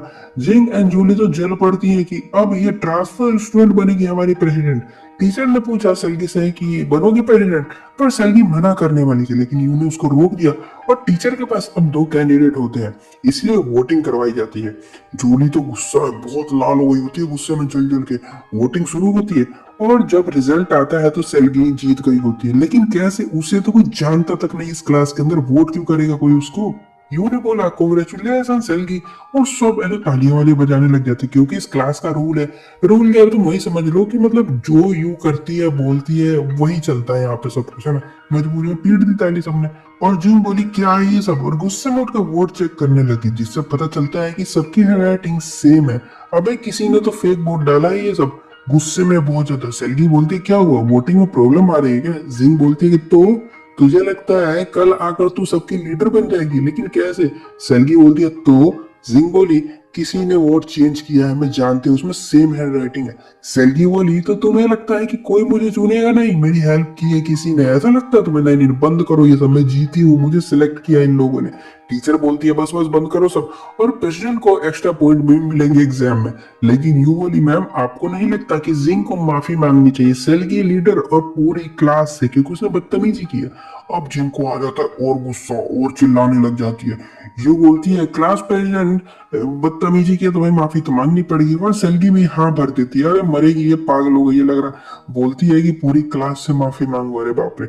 जूली को भी गुस्सा आ रहा होता है, और जिन गुस्से में जाकर माफी मांग लेती है, लेकिन इसका गुस्सा बहुत खराब है, अभी हमें आगे पता चलता है। रात को छुट्टी के बाद सेल्गी को लेटर बॉक्स में कुछ मिलता है। फिर ये अपने घर पे आती है तो घर में आज किसी आदमी के जूते उतरे हुए हैं, और रूम में से आवाजें भी आ रही हैं, क्योंकि इसकी मदर किसी आदमी के साथ रूम में प्राइवेट टाइम स्पेंड कर रही होती है। इसलिए लेटर को गेट पर ही रखकर बाहर चली जाती है, और पार्क में जाकर अपने पिता को फोन खोलने की कोशिश करती है, क्योंकि इसके पिता के फोन में बहुत से सीक्रेट छुपे हुए हैं। और यू मैसेज करके इसे क्लास प्रेसिडेंट बनने की खुशी में पार्टी करने के लिए बुलाती है। घर पे गुस्से में लाल जिंग हैंड राइटिंग मिलाने की कोशिश कर रही है, तो पूरी स्कैनिंग में स्कैनिंग जारी होती है। इसके मुंह मांगे बोलती क्या कर रही हो, जाकर नहा लो। और ये कैसा पेपर है, ये सेल्गी कौन है। जिंग बोलती है कि क्लास प्रेसिडेंट चुना गया उसको। मुंह भड़क गई, चिल्लाने लगी सो वो क्या, तुम नहीं बनी क्लास प्रेसिडेंट। जिंग बोलती है कि आपसे मैंने पूछा कभी कि आप कैसे कैसे हैंडल करती हो अपना। जैसे कि मैंने बताया था ना कि इसकी मदर वकील है। चिल्ला रही होती है गुस्से में, इसका भाई खून उबल रहा होता बहुत गंदा, छोड़ेगी नहीं जिसने भी किया होता है। तभी इसकी मोम का एक पेपर मिलता है इसको, जिसके ऊपर कुछ लिखा हुआ है। अभी क्या है ये तो हमें आगे दिखाया जाता है। इधर ही हमें यू के डैड का एक सीन दिखाया जाता है, जो बहुत से डेटा कलेक्ट कर रहे होते हैं। पता नहीं क्या करते हैं लोग, गलत काम करते हैं सही काम करते हैं, ये चीजें भी हमें अभी समझ नहीं आती है। इधर जूली रात को हीरोइन बन के निकली होती है, ब्लॉग्स व्लॉग्स बना के सेल्फी वेल्फी खींचने के लिए। और कुछ लेडीज को बातें करे तो सुनती है नारी की फैमिली के बारे में, क्योंकि जो नारी की फैमिली है वो थोड़ी अमीर थी ना, तो उन लोगों ने अपना घर सस्ते में बेच दिया और यहाँ से जल्दी में कहीं पर भाग रहे हैं। जूली ये सब सुन के शौक होती है कि आखिरकार नारी की फैमिली नहीं है क्यों किया। इधर यूं एक लड़की को रेस्टोरेंट में लाई होती है ट्रीट देने के लिए। लड़की बोलती है मैं तो पिज्जा खाऊंगी। ये बोलते इतने महंगी जगह लाई हूं मैं तेरे को पिज्जा खिलाने के लिए, पिज्जा खाएगी। तो कहती हाँ मेरे को पसंद है ये, क्योंकि मेरे को इससे एलर्जी है ना, तो मेरी मम खाने नहीं देती है। ये वही लड़की होती है जिसने वोटिंग में हेल्प की थी चीटिंग करने के लिए उसकी सलगी की। यू को बाहर सलगी खड़ी दिखती है, बारिश हो रही है और यू उसको देख रही है, ना उसके पास जा रही है ना उसको बुला रही है। और फिर यू देखते देखते भाग जाती है अंदर, क्योंकि कैरियोके होता है वहां पर। जाकर यू भी इसको ज्वाइन करते हैं। दोनों लड़के ना मस्त रोमांटिक सा गाना गाया, एक दूसरे के प्यार में गिर जाती हैं। और फिर यू सैलगी को अपने घर लाती है। इतना बड़ा और लग्जरी घर देख के सैलगी हैरान होती है। यू के पास एक डॉग भी होता है जिसकी बहन के रूम में जा रहा होता है। ये कहती है सैलगी कि तुम्हारी बहन भी है कोई, पर तुमने तो कहा था तुम इकलौती हो। यू बोलती है कि हाँ बहन थी मेरी, अब वो यहाँ पर नहीं है। सैलगी को लगता मर गई। कहती क्या वो मर गई। वो कहती नहीं नहीं मरी नहीं है, तुम ऐसा मत समझो। और पूरा हमें यहाँ पर बताती नहीं है कि आखिरकार इसकी बहन गई तो गई, क्योंकि एपिसोड 3 में शुरू में हमने देखा था कि उसकी बहन थी एक, पर यह पता नहीं चलता कि आखिरकार वो है तो है कहाँ। फिर अपने रूम में लेकर आती है। ऐसा रूम सैलगी का हमेशा से ड्रीम हुआ करता था, water theme, fishes and all. दोनों लड़कियों ने कुछ बातें की, टेस्ट वाइज एंड इंटरेस्ट की, तो ऑलमोस्ट सेम ही होते दोनों के। डॉगी भी आ गया होता है एक ड्रेस लेकर मुंह में, और ये वही सेम ड्रेस होती है जो सैलगी ने बचपन में पिकनिक पर पहनी थी। तुम्हें याद होगा प्रिंसेस बनकर गई थी जब खो गई थी, है ना। ये बोलते तुम भी प्रिंसेस थी, तुम पे भी ड्रेस थी ऐसी। यू बोली है क्यों, तुम भी ड्रेस पहन के प्रिंसेस बनती थी क्या बचपन में? सेल्वी को याद आता है कि कैसे पापा मम्मा चिल्ला रही थी बीच पर खड़े होकर, बेचारी इमोशनल होकर सब कुछ उसने यू को आज बता दिया। फिर सेल्गी नहाने चली जाती, यू ने भी इसको ज्वाइन किया, पूरी न्यूड होती है। सेल्गी के तो होश उड़ गए होते हैं इसको ऐसे देख के। यू बोलती है, क्या वो तुम्हारा पहली बार है क्या फ्रेंड के साथ ऐसे, मतलब समझ जाओ तुम लोग ना आना? और फिर इसके पास आती है यू और इसको किस करती है। लेकिन इसके बाद दोनों लड़कियां फिर जो स्टार्ट हुई जाकर बिस्तर पर ही खत्म करती है। मतलब दोनों ने किस विस किया बहुत देर तक, पता नहीं क्या क्या। और सेल्गी के लिए सब बहुत अजीब था, मतलब जो हुआ ना बहुत अजीब था इसके लिए। क्या सेल्गी को लड़कियों में इंटरेस्ट है? इसे आज पता चला है। इसने क्योंकि रोका भी नहीं उसको वो सब करने से। रात को उठ के बाथरूम में आती है क्योंकि इसके पीरियड्स स्टार्ट हो गए होते हैं, तो सैनिटरी पैड्स चाहिए होते हैं। खोजते हुए ये बाटो को देख रही होती है, याद कर रही होती है कि आज यहाँ बाटो में नहाते हुए क्या क्या हुआ था। लेकिन इसको अभी भी यकीन नहीं हो रहा है। तभी यूं के फोन पर नारी का मैसेज दिखता है इसको, मैं सेल्गी से माफी मांग लूंगी, स्कूल भी चेंज कर लूंगी, प्लीज मेरी वीडियो डिलीट कर दो, प्लीज प्लीज कर रही होती। और हम यहाँ पर समझ पाते हैं कि नारी की कोई वीडियो है जो यू के पास है और उसको दिखा के उसको ब्लैकमेल कर रही है। वीडियो देख के सेल्गी के होश उड़ गए होते हैं, लेकिन हमें अभी नहीं दिखाई जाती वो वीडियो। इधर जिंग भी वहीं पेपर रीड कर रही थी जिसने अपनी मोम के पास से उठाई थी। इसके आगे हम अगले एपिसोड में देखेंगे कि आखिर इसमें है क्या और ये क्या चल रहा है। देखो, ये एक जीएल है, यानी कि गर्ल्स लव का जो ड्रामा होता है, इसमें लड़कियों के हमें वैसे दिखाए जाएंगे जैसे कि बॉयज का होता है, वैसे इनके अंदर है, ठीक है। तो ये जो यू हमें जितनी शरीफ और ये दिख रही है ना, ये और इसकी पूरी फैमिली बहुत मिस्टीरियस और खतरनाक टाइप की। इन लोगों ने पता नहीं क्या क्या किया है, वो हमें अभी आगे आने वाले एपिसोड्स में पता चलेगा। इस एपिसोड की शुरुआत होती है हमारे जिंग के बचपन को दिखाते, पढ़ने में बहुत तेज थी, शुरू से ही चश्मिश थी और मेल्स में बहुत इंटरेस्टेड रहा करती थी। डॉटी चीजें पसंद थी, एरोटिक चीजें पसंद थी, इसको अकेले में किस करने की प्रैक्टिस भी करती थी। स्कूल टॉपर थी और टाइम आ गया था नंबर 1 बनने का। सब कुछ सेट चल रहा था, लेकिन तभी एक दिन सब बदल गया जब स्कूल में आई यू, लंबी लंबी टांगों वाली सुंदर लड़की, जिसने आते ही तहलका मचा दिया था पूरे स्कूल में। और इसकी खूबसूरती इतनी थी और स्टडी में इतनी अच्छी थी कि बेस्ट स्टूडेंट, टीचर एंड सबकी फेवरेट बन गई। कई स्कूल में अवार्ड मिले इसको और क्लास प्रेसिडेंट, मॉडल सब बन गई थी एक ही दिन में। ये बचपन में जिंग और यू की काफी अच्छी दोस्ती थी। इनकी लाइफ में एक मेल भी आया था जिसको जिंग काफी पसंद करने लग गई थी, लेकिन वो लड़का जो है वो यू को पसंद करता था। चलो पसंद करता उसमें गलत नहीं है, लेकिन ऊपर से वो इसको अगली गंदी शकल की पता नहीं क्या क्या बोल के भी चला गया था बेचारे जिंग को। जिंग की तरफ से बेइज्जती हो गई थी, जलालत भरी जिंदगी जी रही थी ये। और आज भी अडल्ट वीडियोस देखते हुए जब भी मास्टरबेशन करती है तो इसको उसमें भी यू नजर आती है। यू इसके दिमाग में इस तरह से घुसी हुई है। और यहाँ पर मैं क्लियर कर दूं कि जिंग जो है ये यू से बहुत ज्यादा नफरत करती है। यू इसकी सबसे बड़ी दुश्मन है। और हम वहीं आ जाते हैं, सेल्गी ने यू के मोबाइल में देखा था इसके फादर का डेटा सारा, इसकी मदर का डेली रूटीन, इसके एग्जाम रिजल्ट। और ये शौक है कि अगर यू के पास ये सब क्यों है, और क्यों से बड़ा सवाल है कि आया कहाँ से ये है। इसका मिसिंग पोस्टर भी होता है जो बचपन में खो गई थी। यानी कि यू सब कुछ जानती है सेल्गी के बारे में कि सेल्गी कहाँ से आई और ये क्या है। और यू अभी तक जो भी कर रही थी ना इसके लिए, वो सब इसकी प्लानिंग थी। वो क्या थी आगे देखेंगे। इधर जिंग ने जो पेपर लिया था ना इसकी मॉम से, वो सेल्गी के फादर की डेथ रिपोर्ट है जिसमें एक्सीडेंट नहीं बल्कि मर्डर था। और अब जिंग इसकी हेल्प लेकर यू को ब्लैकमेल करना चाहती है। अगली सुबह यू की आंखें खुलती है, सेल्गी गायब होती है। लेकिन कल रात को नहाने से पहले इसने सेल्गी के फोन में ट्रैकिंग डाल दिया था भाई। अब इसको देख रही होती कहाँ जा रही है, सेल्गी स्कूल जा रही होती है। नीचे आई, डैड से बातें की, पूछी मेरी बहन कहाँ है। डैड बोलते हैं पता नहीं, तैयारी कर रही होगी कहीं पढ़ाई की, वो काफी शर्मिंदा है तुमसे स्टडी में हार कर, इसलिए वो घर नहीं आती है। ऐसा नॉनसेंस रीजन दिया होता है ना, मतलब मेरा भी सुन के मैं पागल है क्या। स्कूल में सेल्गी यू को अवॉइड कर रही होती है। तभी क्लासमेट अगर बोलती है अरे सुनो सुनो सुनो, नारी स्कूल से ट्रांसफर हो रही है, ऑफिस में आई हुई है अपनी मम्मी के साथ। यू सेल्गी के पास आती है, बोलती क्या हुआ, भाग क्यों रही हूँ मेरे से, नहाए ना हेलो, कहाँ चली गई थी, सुबह घर से भी गायब हो गई तुम। सेल्गी इसको ऑफिस में लाती है और कहती है कि हमें नारी को लास्ट गुड बाय बोलना चाहिए, बेचारी जा रही है। नारी बेचारी बैठी है। यू आई, बोलती है नारी मेरी प्यारी दोस्त, अच्छे से पढ़ना, फोन मत चलाना, कॉलेज में अच्छे से एडमिशन लेना, सब बेस्ट होगा तुम्हारी जिंदगी में। फिर दोनों यहाँ से चली जाती है। आज कोरियन लैंग्वेज के ग्रेड्स मिल रहे होते हैं। यू को माइनस से मिला होता है, सेकंड टॉपर जिंग को भी माइनस से मिला होता है। और टॉप किसने किया होता है, सेल्गी ने। वाह, पूरा क्लास हैरान है भाई कि इसने ऐसा क्या लिख दिया एस्से के अंदर कि टॉप कर गई। टीचर सेल्गी को शाबाशी देते हैं और बोलते हैं कि मैं बताऊंगा नहीं कि उसने क्या लिखा उसमें, क्योंकि वो प्राइवेसी की वजह से कुछ पर्सनल चीजें होती है।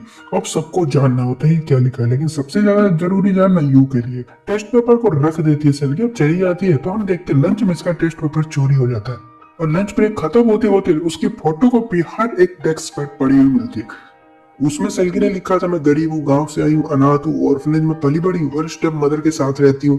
ऑल पर्सनल बातें टीचर ने इसलिए शेयर नहीं की थी। और मेन इसमें इसके पिता के मौत का रीजन भी लिखा होता है, लेकिन अब सबने पढ़ लिया होता है, जान गए होते, और यूं ये सबसे पेपर छीन रही होती, मना करिए, मत पढ़ो मत पढ़ो।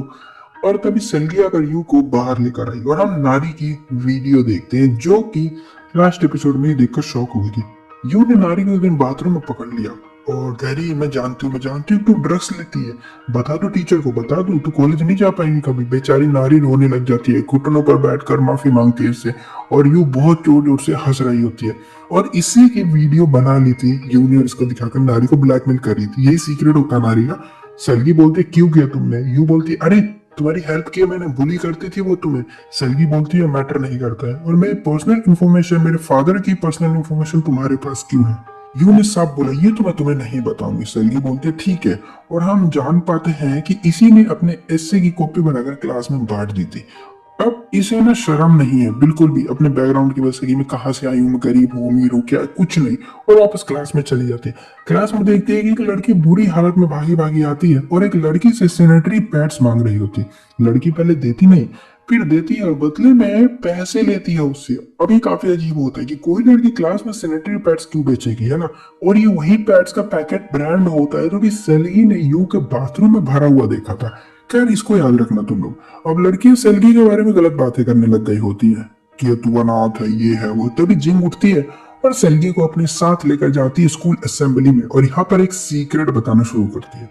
ध्यान से सुनना तुम लोग। जिंग की मदर सलगी के पिता का केस हैंडल कर रही थी, क्योंकि सलगी की स्टेप मदर ने यू के पिता पर, यानी उसी डॉक्टर पर केस किया हुआ एक मेडिकल इशू को लेकर। यू के पिता ने सब सेट तो कर दिया था, लेकिन सलगी की स्टेप मदर ने फिर भी केस किया, क्योंकि यू के पिता ने माफीनामा नहीं दिया था, वही जिसमें कि माफी मांगता है इंसान। और यू सलगी के साथ इसलिए अच्छा बिहेव कर रही है ताकि उसको अपनी तरफ कर ले, उसको अपने नीचे कर ले, अपने एहसानों तले दबा दे, और वो माफीनामे पे साइन करवा सके इसकी मदर से, यानी कि सलगी की स्टेप मॉम से, और इसके पिता एक तरह से बच जाए। और जो भी ये सब केस है, क्या ये हमें अभी नहीं पता कुछ भी, ये आगे हमें पता चलता है सब कुछ, ठीक है? ओके, अब सलगी हैरान है कि ये सब सुन के भाई क्या इसका दिमाग खराब हो गया होता है। जिंग बोलते, देखो मुझे तुमसे कुछ नहीं चाहिए, बस यू मेरी दुश्मन है और तुम भी यू की दुश्मन बनो। दुश्मन दुश्मन दोस्त होते हैं। सलगी घर आती है, जिंग की बातें याद कर रही होती, घर में पेपर खोजने लगी। पेपर मिलता है, एक इंश्योरेंस पॉलिसी 500 मिलियन वॉन की, इसके पिता के नाम की, और कुछ पेजेस के टुकड़े होते हैं जिसमें धमकी लिखी हुई है। इसके लिए ये सब नहीं पता चलता है। अब सलगी साफ अपनी स्टेप मॉम से जाके तो इन सब बारे में पूछेगी नहीं, वरना इसकी स्टेप मॉम इसको घर से बाहर फेंक देगी एक ही बार में। घर में भी तो रहना है ना इसको, तो कुछ भी नहीं पूछती है। अगले दिन होमवर्क टीचर सभी बच्चों को बुक देके बोलती है कि इसमें एग्जाम के क्वेश्चन है, जिसको पढ़कर तुम लोग फाइनल में एग्जाम दोगे, इसमें सभी इंपॉर्टेंट क्वेश्चन है, तो अच्छे से पढ़ लो। टीचर के जाते ही बच्चों ने बुक फेंक दी, नॉट इंटरेस्टेड। ये देखकर सलगी को पसीना आने लगे, क्योंकि किसी को भी स्टडी नहीं करनी इन बुकों से, सब तो प्राइवेट ट्यूशन लेती हैं, वहीं से पता चल जाता है इनको कि क्या आएगा क्या नहीं। मैं ही हूँ लाइफ में जो फीस नहीं दे पा रही हूँ, दबी जा रही हूँ, अब सब आगे बढ़ रहे हैं, मैं नहीं बढ़ पा रही हूँ। मतलब इसको ऐसे ना दुख होने लग जाता है। और अब इसकी दवाइयाँ, जो ड्रग्स था वो भी खत्म है, क्योंकि अब इसके पास एक ही पैकेट बचा हुआ है, और एग्जाम आने में भी पूरे 7 दिन है, कैसे काम चलेगा? अगले दिन पूरे टाइम ये क्लिनिक के चक्कर मारती है ड्रग्स के लिए, क्योंकि ये दवाइयां होती है जिनके कुछ मिश्रण से ना वो बन जाता है। मैं बोलूंगा नहीं ज्यादा, ना वीडियो ब्लॉग हो जाएगी, तुम समझ जाओ, ठीक है?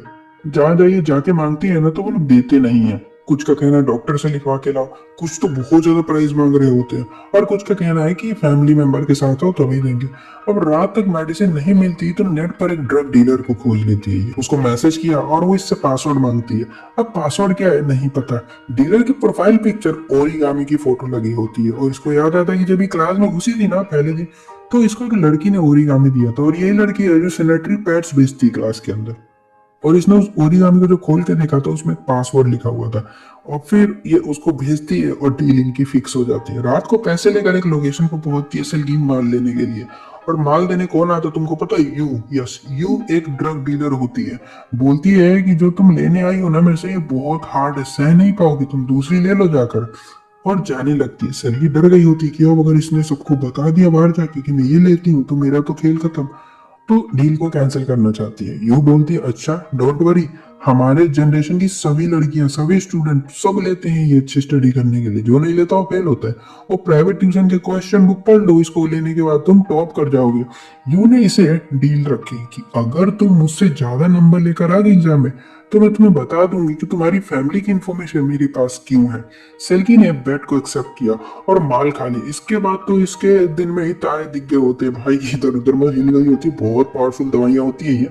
उसी दौरान हमें एक और सीन दिखाया जाता है। जूली का वही कार्ड लेकर जो कि उसको स्कूटी वाले लड़के ने दिया था आई होती है इंटरव्यू देने के लिए। लेडी बोलती है कि स्टूडेंट लगती हो, चलो दिखाओ। जूली अपने जिप खोल कर ब्रेस्ट दिखाने की कोशिश करती है, लेकिन ये लड़की बोलती है अरे रुक जा, पहले फेस तो दिखाओ कैसे दिखती हो। तो पहले तो फेस ही देखेगा ना इंसान। ये ऐसा कहती है। हाँ सुंदर तो बहुत है, तो बहुत सुंदर, एक्ट्रेस क्यों नहीं बन जाती। जूली बोलती है मुझे नहीं बनना एक्ट्रेस, मुझे कॉलेज जाना है ट्यूशन की फीस जमा करने के लिए, ये काम करना चाहती हूँ मैं।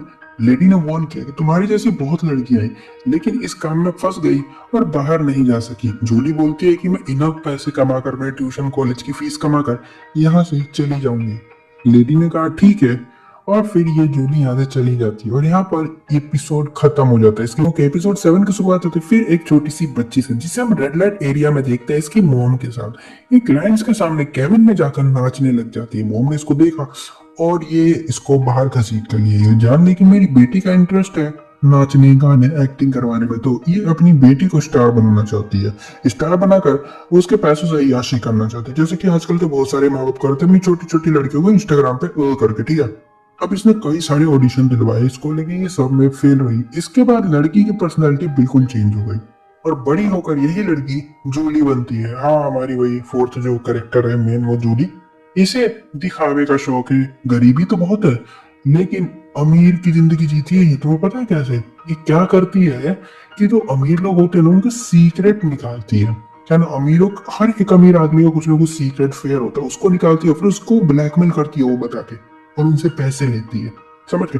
तभी तो यू के साथ रिच रिच ट्यूशन में जाकर पढ़ती है, वरना तो गरीब है, कहाँ से पढ़ेगी यू एंड जिंग के साथ। ऑल फेक है, सब फेक होता है इसका। इसे सोशल मीडिया पर फेक दिखावा भी करना बहुत पसंद है, अमीर बनना पसंद है। फ्रांस के सिगरेट के डब्बे में से सिगरेट निकाल कर पीती है ये।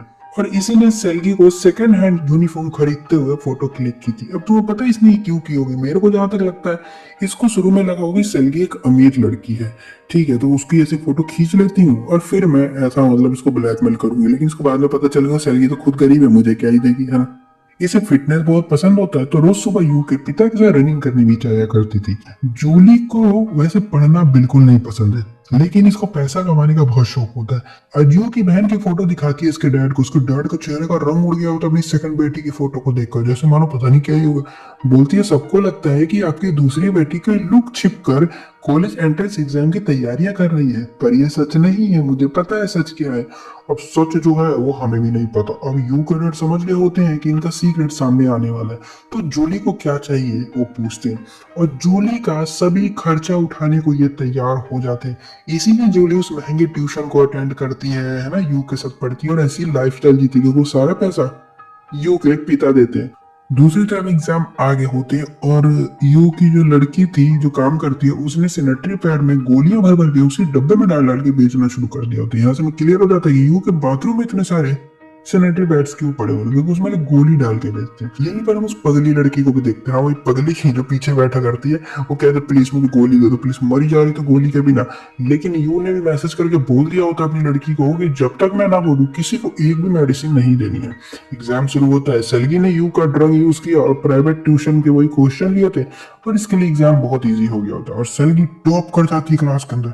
सब लड़कियां हैरान है, अबे ट्रांसफर स्टूडेंट है, ऊपर से गरीब है, ट्यूशन भी नहीं लेती है, टॉप कैसे कर गई। तभी होमरूम टीचर बोलती है कि टॉप 20 स्टूडेंट का मेडिकल टेस्ट हुआ कि कहीं उन्होंने माल पानी लेके तो एग्जाम नहीं दिया था। सेल्गी की पैंट गीली हो जाती है, भाई अब तो फंस जाऊंगी भाई मैं। 20 लड़कियों को यू के डैड के हॉस्पिटल में लाया जाता है, चेकअप शुरू होता है। पहले सवाल जवाब का होता है। सारी लड़कियां ये बोलने लग गई कि हम एक्स्ट्रा पढ़ने के लिए गोलियां लेते हैं ताकि हमें नींद ना आए। चलो इसमें तो बच जाओगे तुम लोग मुंह से बोलने, लेकिन इसके बाद टेस्ट होता है यूरिन का। यूरिन टेस्ट में सब सामने आ जाएगा कि तुमने क्या क्या डाला अपने शरीर के अंदर। लेकिन लड़कियों को इसके बारे में ऑलरेडी पता था, तो सबने फेक यूरिन का ऑलरेडी इंतजाम कर रखा था पहले का, या कभी कभी किसी और का, ठीक है।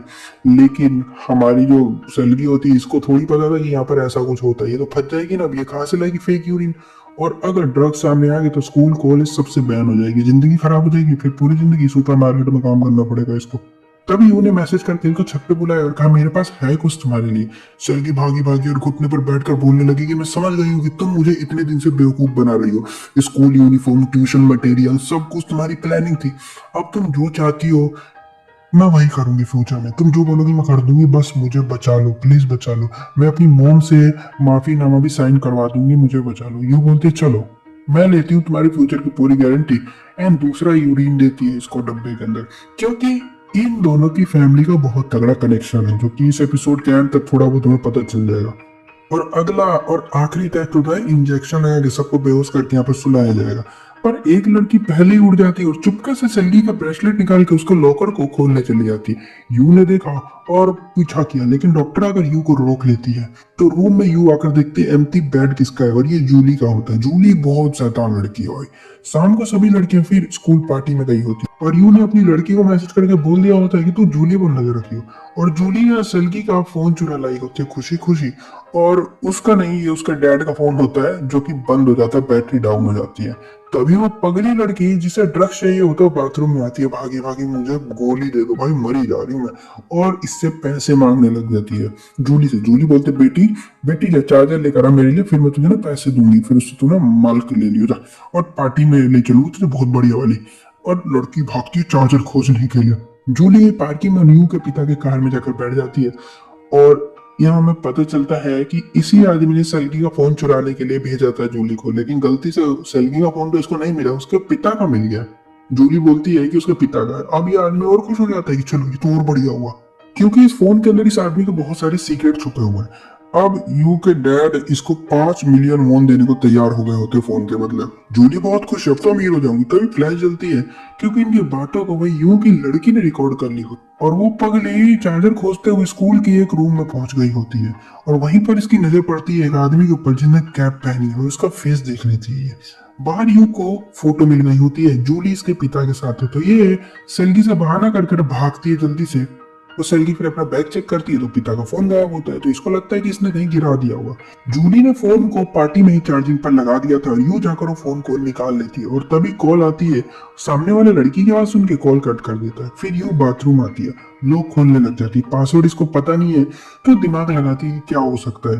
फिर इसको याद आता है और सेल्गी का मिसिंग पोस्टर निकालती है और जिस दिन सेल्गी गायब हुई थी ना वही नंबर डालती है। ये खुल गया पासवर्ड। सेल्गी इसको 1 महीने में नहीं खोल पाई, लो इसने 1 मिनट में खोल दिया। फोन में वीडियोस होती है, पता है क्या है, इसकी बहन जो गायब हो गई ना वो सेल्गी के पिता के साथ रूम में और दोनों प्यार कर रहे हैं, किस कर रहे हैं, वो सब कर रहे हैं। ये वीडियो यू के पिता ने भेजी है सेल्गी के पिता को धमकी देते हुए कि मेरी बेटी के साथ ये तू क्यों कर रहा है। अपने मिसिंग सिस्टर को एक मिडिल एज्ड आदमी के साथ रूम में सेक्स करते हुए देखकर इसको होश उड़ गए होते भाई। दूसरी तरफ उस पगली ने खुशी से चार्जर खोज लिया होता है। जूली के पास आती है भागी भागी, कहती लाओ पैसे दो, चार्जर मिल गया। अब फोन तो गायब हो गया था। जूली का दिमाग गर्म हो रखा होता भाई, पगली की ना बेइज्जती करने लग जाती, पगली को बहुत उल्टा सीधा बोल देती है यार, बेचारी को बहुत गलत गलत, और सब इसके ऊपर हंसने लग जाते, बेचारी ने इंसल्ट हो जाती है बड़ी गंदी इसकी। उसी दौरान यू उस वीडियो वाली लोकेशन पर आती है, तो ये इसी के स्कूल के टीचर का एक ऑफिस होता है, क्योंकि सामान को देख के पहुंच गई होती है ये। तभी बाहर से सो रहा है और वो पगली ने चाकू उठा लिया होता है। तूने कहा था चार्जर लाऊंगी तो पैसे देगी, बात से कैसे पलटी, तू चाकू मार दूंगी तुझे, जूली को मारने वाली थी। लेकिन पता नहीं इसके मन में क्या आता है, जूली से शिफ्ट होकर अपना टारगेट इस सेल्गी को बनाती है, क्योंकि कमजोरों को तो सभी टारगेट बनाते हैं ना, उसी तरह और जाकर ना घोंप देती है इसके चाकू बेचारी के कंधे में चल गई है। और ऊपर रूम में हम उसी कैप वाली लड़की को देखते हैं, ये लड़की थी, आदमी नहीं था, और ये और कोई नहीं बल्कि यू की मिसिंग सिस्टर होती है। लेकिन यहाँ पर ये क्या करे, जिसकी वीडियो भी देखी हमने सेल्गी के पिता के रूम के अंदर गुडू गुडू करते हुए, और यहाँ पर एपिसोड 7 और 8 खत्म हो जाता है। देखिए एपिसोड नंबर 9 को कहानी की शुरुआत वहीं से होती है जहां पर हमने 8 को खत्म किया था। हमने देखा था कि सेल्गी को चाकू लग गया था, वो जमीन पर गिर गई थी और यू उसी क्लासरूम में अपनी बहन से मिली थी, उसका नाम जेना होता है। और इस एपिसोड की शुरुआत हमें जेना के बचपन को दिखाकर किया जाता है। जेना एंड यू दोनों पढ़ती थी, पिताजी बहुत स्ट्रिक्ट थे, ये सब हम ऑलरेडी पहले देख चुके हैं, जैसा कि तुम लोगों को पता होगा कि उनके घर में क्या चलता था, दोनों को बहुत जबरदस्ती पढ़ाया जाता था। और जेना खुद गलत आंसर किया करती थी ताकि इसके बाद यू को पनिशमेंट ना मिले। पहले हमने ये सारी चीजें यू के नजरिए से देखी थी, लेकिन अब हमें सारी चीजें जेना के पॉइंट ऑफ व्यू से देखेंगे। लेकिन धीरे धीरे ना ऐसा फादर को लगने लग गया था ना कि मेरी जो यू है वो पढ़ने में तेज है और जेना बहुत बेकार स्टूडेंट है। तो जेना एलिस की मदर को ये ड्रग्स लेने के लिए कहता था, पागल आदमी, ताकि इनपुर का दिमाग तेज चले। लेकिन एक रोज जेना ने सुना कि मोम डैड डाइवोर्स लेने वाले। बेचारी बहुत दुखी हो गई थी और यू के कान बंद कर दी कि कहीं मेरी छोटी बहन ये सुनकर दुखी ना हो जाए। कितना रोएगी। फादर ने यू की कस्टडी भी मांगी थी क्योंकि वो पढ़ने में तेज थी, तो उनका मानना था कि मेरी हॉस्पिटल को यही बाद में चलाएगी। और जेना को घर से निकालकर अबेंडन करने की बात करते थे। बेचारी जेना ये सब झेलते हुए भी जी रही थी। यू की हेल्प करती थी सब कुछ में, स्कूल जाना, इधर उधर सब कुछ। पर जब दोनों लड़कियां बड़ी हुई तो यू ने इसका साथ छोड़ दिया क्योंकि अब उसको किसी की जरूरत नहीं थी, वो सारे काम खुद कर सकती थी। एक हमने सीन में देखा था कि जब जेना इसका हाथ पकड़ रही थी तो यू छुड़ा कर स्केट से चली गई थी और हमें वहां पर समझ नहीं आया था कि आखिरकार ये इससे भाग क्यों रही है। बचपन में तो इसको जब मार पड़ती थी तो रोती बहुत थी, लेकिन यू का नेचर बाद में चेंज हो गया था। उसके बाद हम फैमिली को चर्च में देखते हैं जो ऑलरेडी हम जानते हैं। और जेना रोज यहाँ पर बोलती थी कि मुझे कोई बीमारी दे दो गॉड ऐसी जिससे मेरी फैमिली वैल्यू करे, केयर करे। और तभी गिर के बेहोश हो जाती है। हॉस्पिटल लाया गया, चेकअप किया गया तो पता चला कि इसको एक बीमारी है जिसमें कि इसको चक्कर आएगा और ये बेहोश हो जाएगी कहीं भी और कभी भी। और दिन ऐसे ही बीतते गए। इसकी कंडीशन धीरे धीरे थोड़ी सी ठीक हो रही थी। इसके पिता ने कहा कि तुम अब ठीक हो रही हो तो तुम्हें स्टडी पर फोकस करना चाहिए, तुम्हें स्कूल में टॉप करना चाहिए और मैं तुम्हें पूरा सपोर्ट करूंगा। अब ये सुनकर जेना ने पढ़ाई शुरू कर दी क्योंकि पहली बार था जब पिता ने इतना अच्छा बोला था इसके लिए कि वो इसको सपोर्ट करेंगे। और पढ़ती थी। इसका मन में इतना डर बैठ गया था कि इसके डैड इसको हर जगह दिखाई दिया करते थे, कहीं भी देखती। और रोज इसको डैड ड्रग्स ला करते थे और ये लेती और फिर पढ़ने बैठ जाया करती थी। यहीं पर हम उस यूनिवर्सिटी किचन को भी देखते हैं जो कि शायद इसी का था, जिसको हमने कुछ एपिसोड पहले यू के पास देखा था। इसके पापा ने इसको गिफ्ट किया था। अब प्रेशर ज्यादा हो रहा होता, पढ़ाई नहीं हो रही क्योंकि सर पे इसका बाप नाच रहा होता है, तो करे तो करेगा। इसलिए एक रोज स्कूल में घुस जाती है एग्जाम पेपर चुराने के लिए और अपने मोबाइल को टॉर्च बना के चुराने लग जाती है। तभी सलगी के पिता आते हैं यहाँ पर और ये उनको देख कर बेहोश हो जाती है। जब होश में आए तो सोफे पर लेटी हुई थी। सलगी के डैड ने कहा कि क्या कर रही हो। जेना पैरों में गिर कर रोने लगी कि प्लीज मेरे डैड को मत बताना कि मैं ये कर रही थी। यहाँ मैं बता दूं कि सलगी के पिता इस स्कूल के टीचर थे। खैर उन्होंने कहा कि पहली बार कर रही हो ये सब, पर क्यों कर रही हो। जेना रोने लगी और टीचर का मुंह बंद करवाने के लिए इसने अपनी बॉडी ऑफर की उनको और उनसे ज्यादा चिपकने लगी कि मेरे साथ जो करना है तुम कर लो, लेकिन प्लीज ये किसी को बताना मत। और वॉच पर इसके बटन क्लिक हुआ और इसका मोबाइल का कैमरा ऑन हो गया था और जिसमें ये सारी चीजें रिकॉर्ड हो गई थी। जो वीडियो हमने लास्ट एपिसोड में देखी थी वो ये सब था।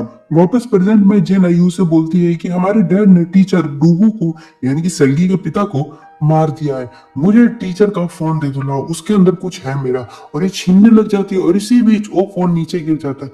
ये सीढ़ियों से नीचे भागती है फोन लेने के लिए और जेना तो विंडो से ही कूद जाती है फोन के लिए। देख रहे हो इतनी पागल होती है ये। लेकिन तब इसको गार्ड दिख जाता है, इसकी वजह से इसको भागना पड़ा और यू जब नीचे आती है तो फोन उठा लेती है क्योंकि इसको मिल गया।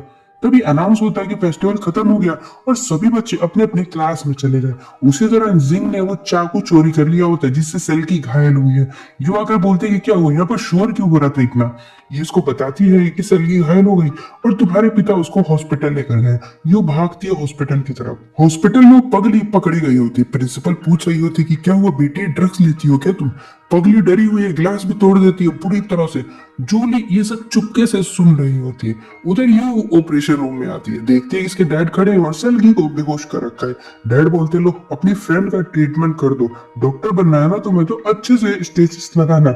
और बोलते हैं कि वो हमेशा से ऑर्फनेज में रही है तो इसकी ना ऐसा स्किन बहुत खराब है, तो ऐसे स्टेचेस लगाना है कि इसके स्किन के ऊपर ना कोई निशान ना रहे।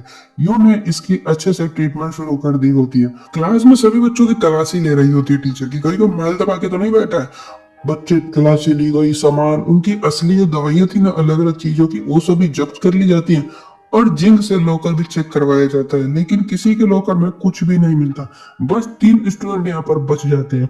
इधर सलगी की सर्जरी हो गई होती और इसकी स्टेप मदर आकर चिल्लाने लगी कि बिना फैमिली की परमिशन के तुमने मेरी बेटी को हाथ कैसे लगाया, क्यों किया ये सब, उसको कहीं और ट्रांसफर कर दो अभी के अभी।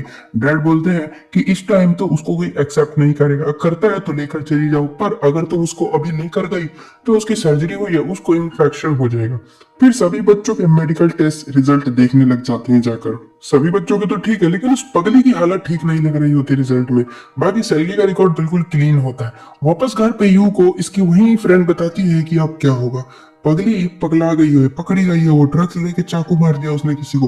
अब हम दोनों बुरी तरह से फंसेंगे क्योंकि बेइज्जती तो हम ही है ना। यू बोलती है तो मैंने तुझे मना किया था ना कि मेरी परमिशन के बिना किसी को मत बेचना, तो तुमने उसको दिया क्यों? अपना मुंह बंद रखो और जैसा मैं बोलती हूँ वैसा ही करना। पर लड़की डरी हुई है। सेल्गी ने मुंह खोला तो पकड़े जाएंगे, और ये टेंशन अब यू को भी होने लग गई होती क्योंकि भाई सच में पकड़े तो ये दोनों जाएंगे। इधर जिन ने वो नाइफ लाकर अपनी मोम को दे दिया होता और बोलती है कि पुलिस को दूंगी, स्कूल नहीं बचेगा। इस बार मैं पक्का बोल रही हूँ क्योंकि स्कूलों से चिड़ होता है, जिनको बहुत गुस्से में रहती है 24 घंटे। मोम बोलती है अरे चिल करो, वरना यूनिवर्सिटी में नहीं जा पाओगी ऐसी हरकतें करोगी तो। चाकू मारते हुए वीडियो हर जगह वायरल हो गई होती है। जूली देख रही है, वो ऑर्फनेज वाला लड़का भी देख रहा होता है जो कि सेल्गी को माल बेचने के लिए लेकर जाया करता था और हंस रहा होता है। यू के पिता भी वीडियो को देख के काफी डिटेल हो रहे होते और कह रहे होते वाह फ्री में शो देखने को मिल गया, इसके लिए तुम्हें पैसे देने को भी तैयार था। सेल्गी की आंखें खुली और इसने भी वो वीडियो देखी और यू आकर इसको एकदम से हक कर लेती है। दोनों बाहर आती है, बातें करने लगी। यू बोलती है कि मुझे डर लगता है कि अगर मेरा कुत्ता मर गया तो मैं कैसे जीऊंगी, और ऐसा ही डर मुझे अभी लगा तुम्हारे लिए। सेल्गी बोलती है वे खैर मेरे पापा का फोन तुमने देखा है क्या? उस पर पासवर्ड लगा है, वो खो गया, मैंने उसको अभी तक खोल के भी नहीं देखा। तुम तो जानती हो ना मेरे डैड को।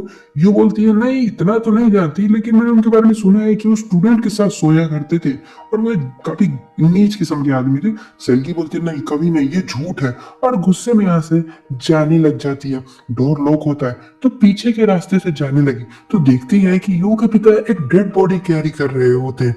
एक ब्लैक कलर की पन्नी होती है। ये पूरी तरह से डर गई होती है, भाग कर अंदर आती है तो इसको वही सीनियर वही लड़का ऑर्फनेज वाला कॉल करता है और कहता है वाह तुमने तो यार मतलब वहां जाके आग ही लगा दिया, तुमने माल डाल डाल के अपने अंदर, अच्छा कर रही हो तुम तो। पर मैं बहुत जल्दी ना नया बिजनेस शुरू करने वाला हूँ, तो तुम चाहो तो मेरा उसके अंदर साथ दे सकती हो और हम दोनों काफी अच्छा करेंगे। लड़का इसको बनाने फुसलाने की काफी कोशिश करता है। तभी सेल्गी को रूम के अंदर वही ब्लैक पन्नी में डेड बॉडी दिखती है और इसके होश उड़ जाते हैं, और यहाँ पर ये वाला एपिसोड खत्म हो जाता है। स्वागत है आप सभी का। एपिसोड 10 की शुरुआत वहीं से होती है। जैसा कि हमने देखा था सेल्गी ने एक डेड बॉडी देखी थी और यहाँ से भागने लगी थी। तभी यू के पिता आ गए, उसको डराने लगे। बोलते क्या हुआ, बॉडी तुमने पहली बार देखी?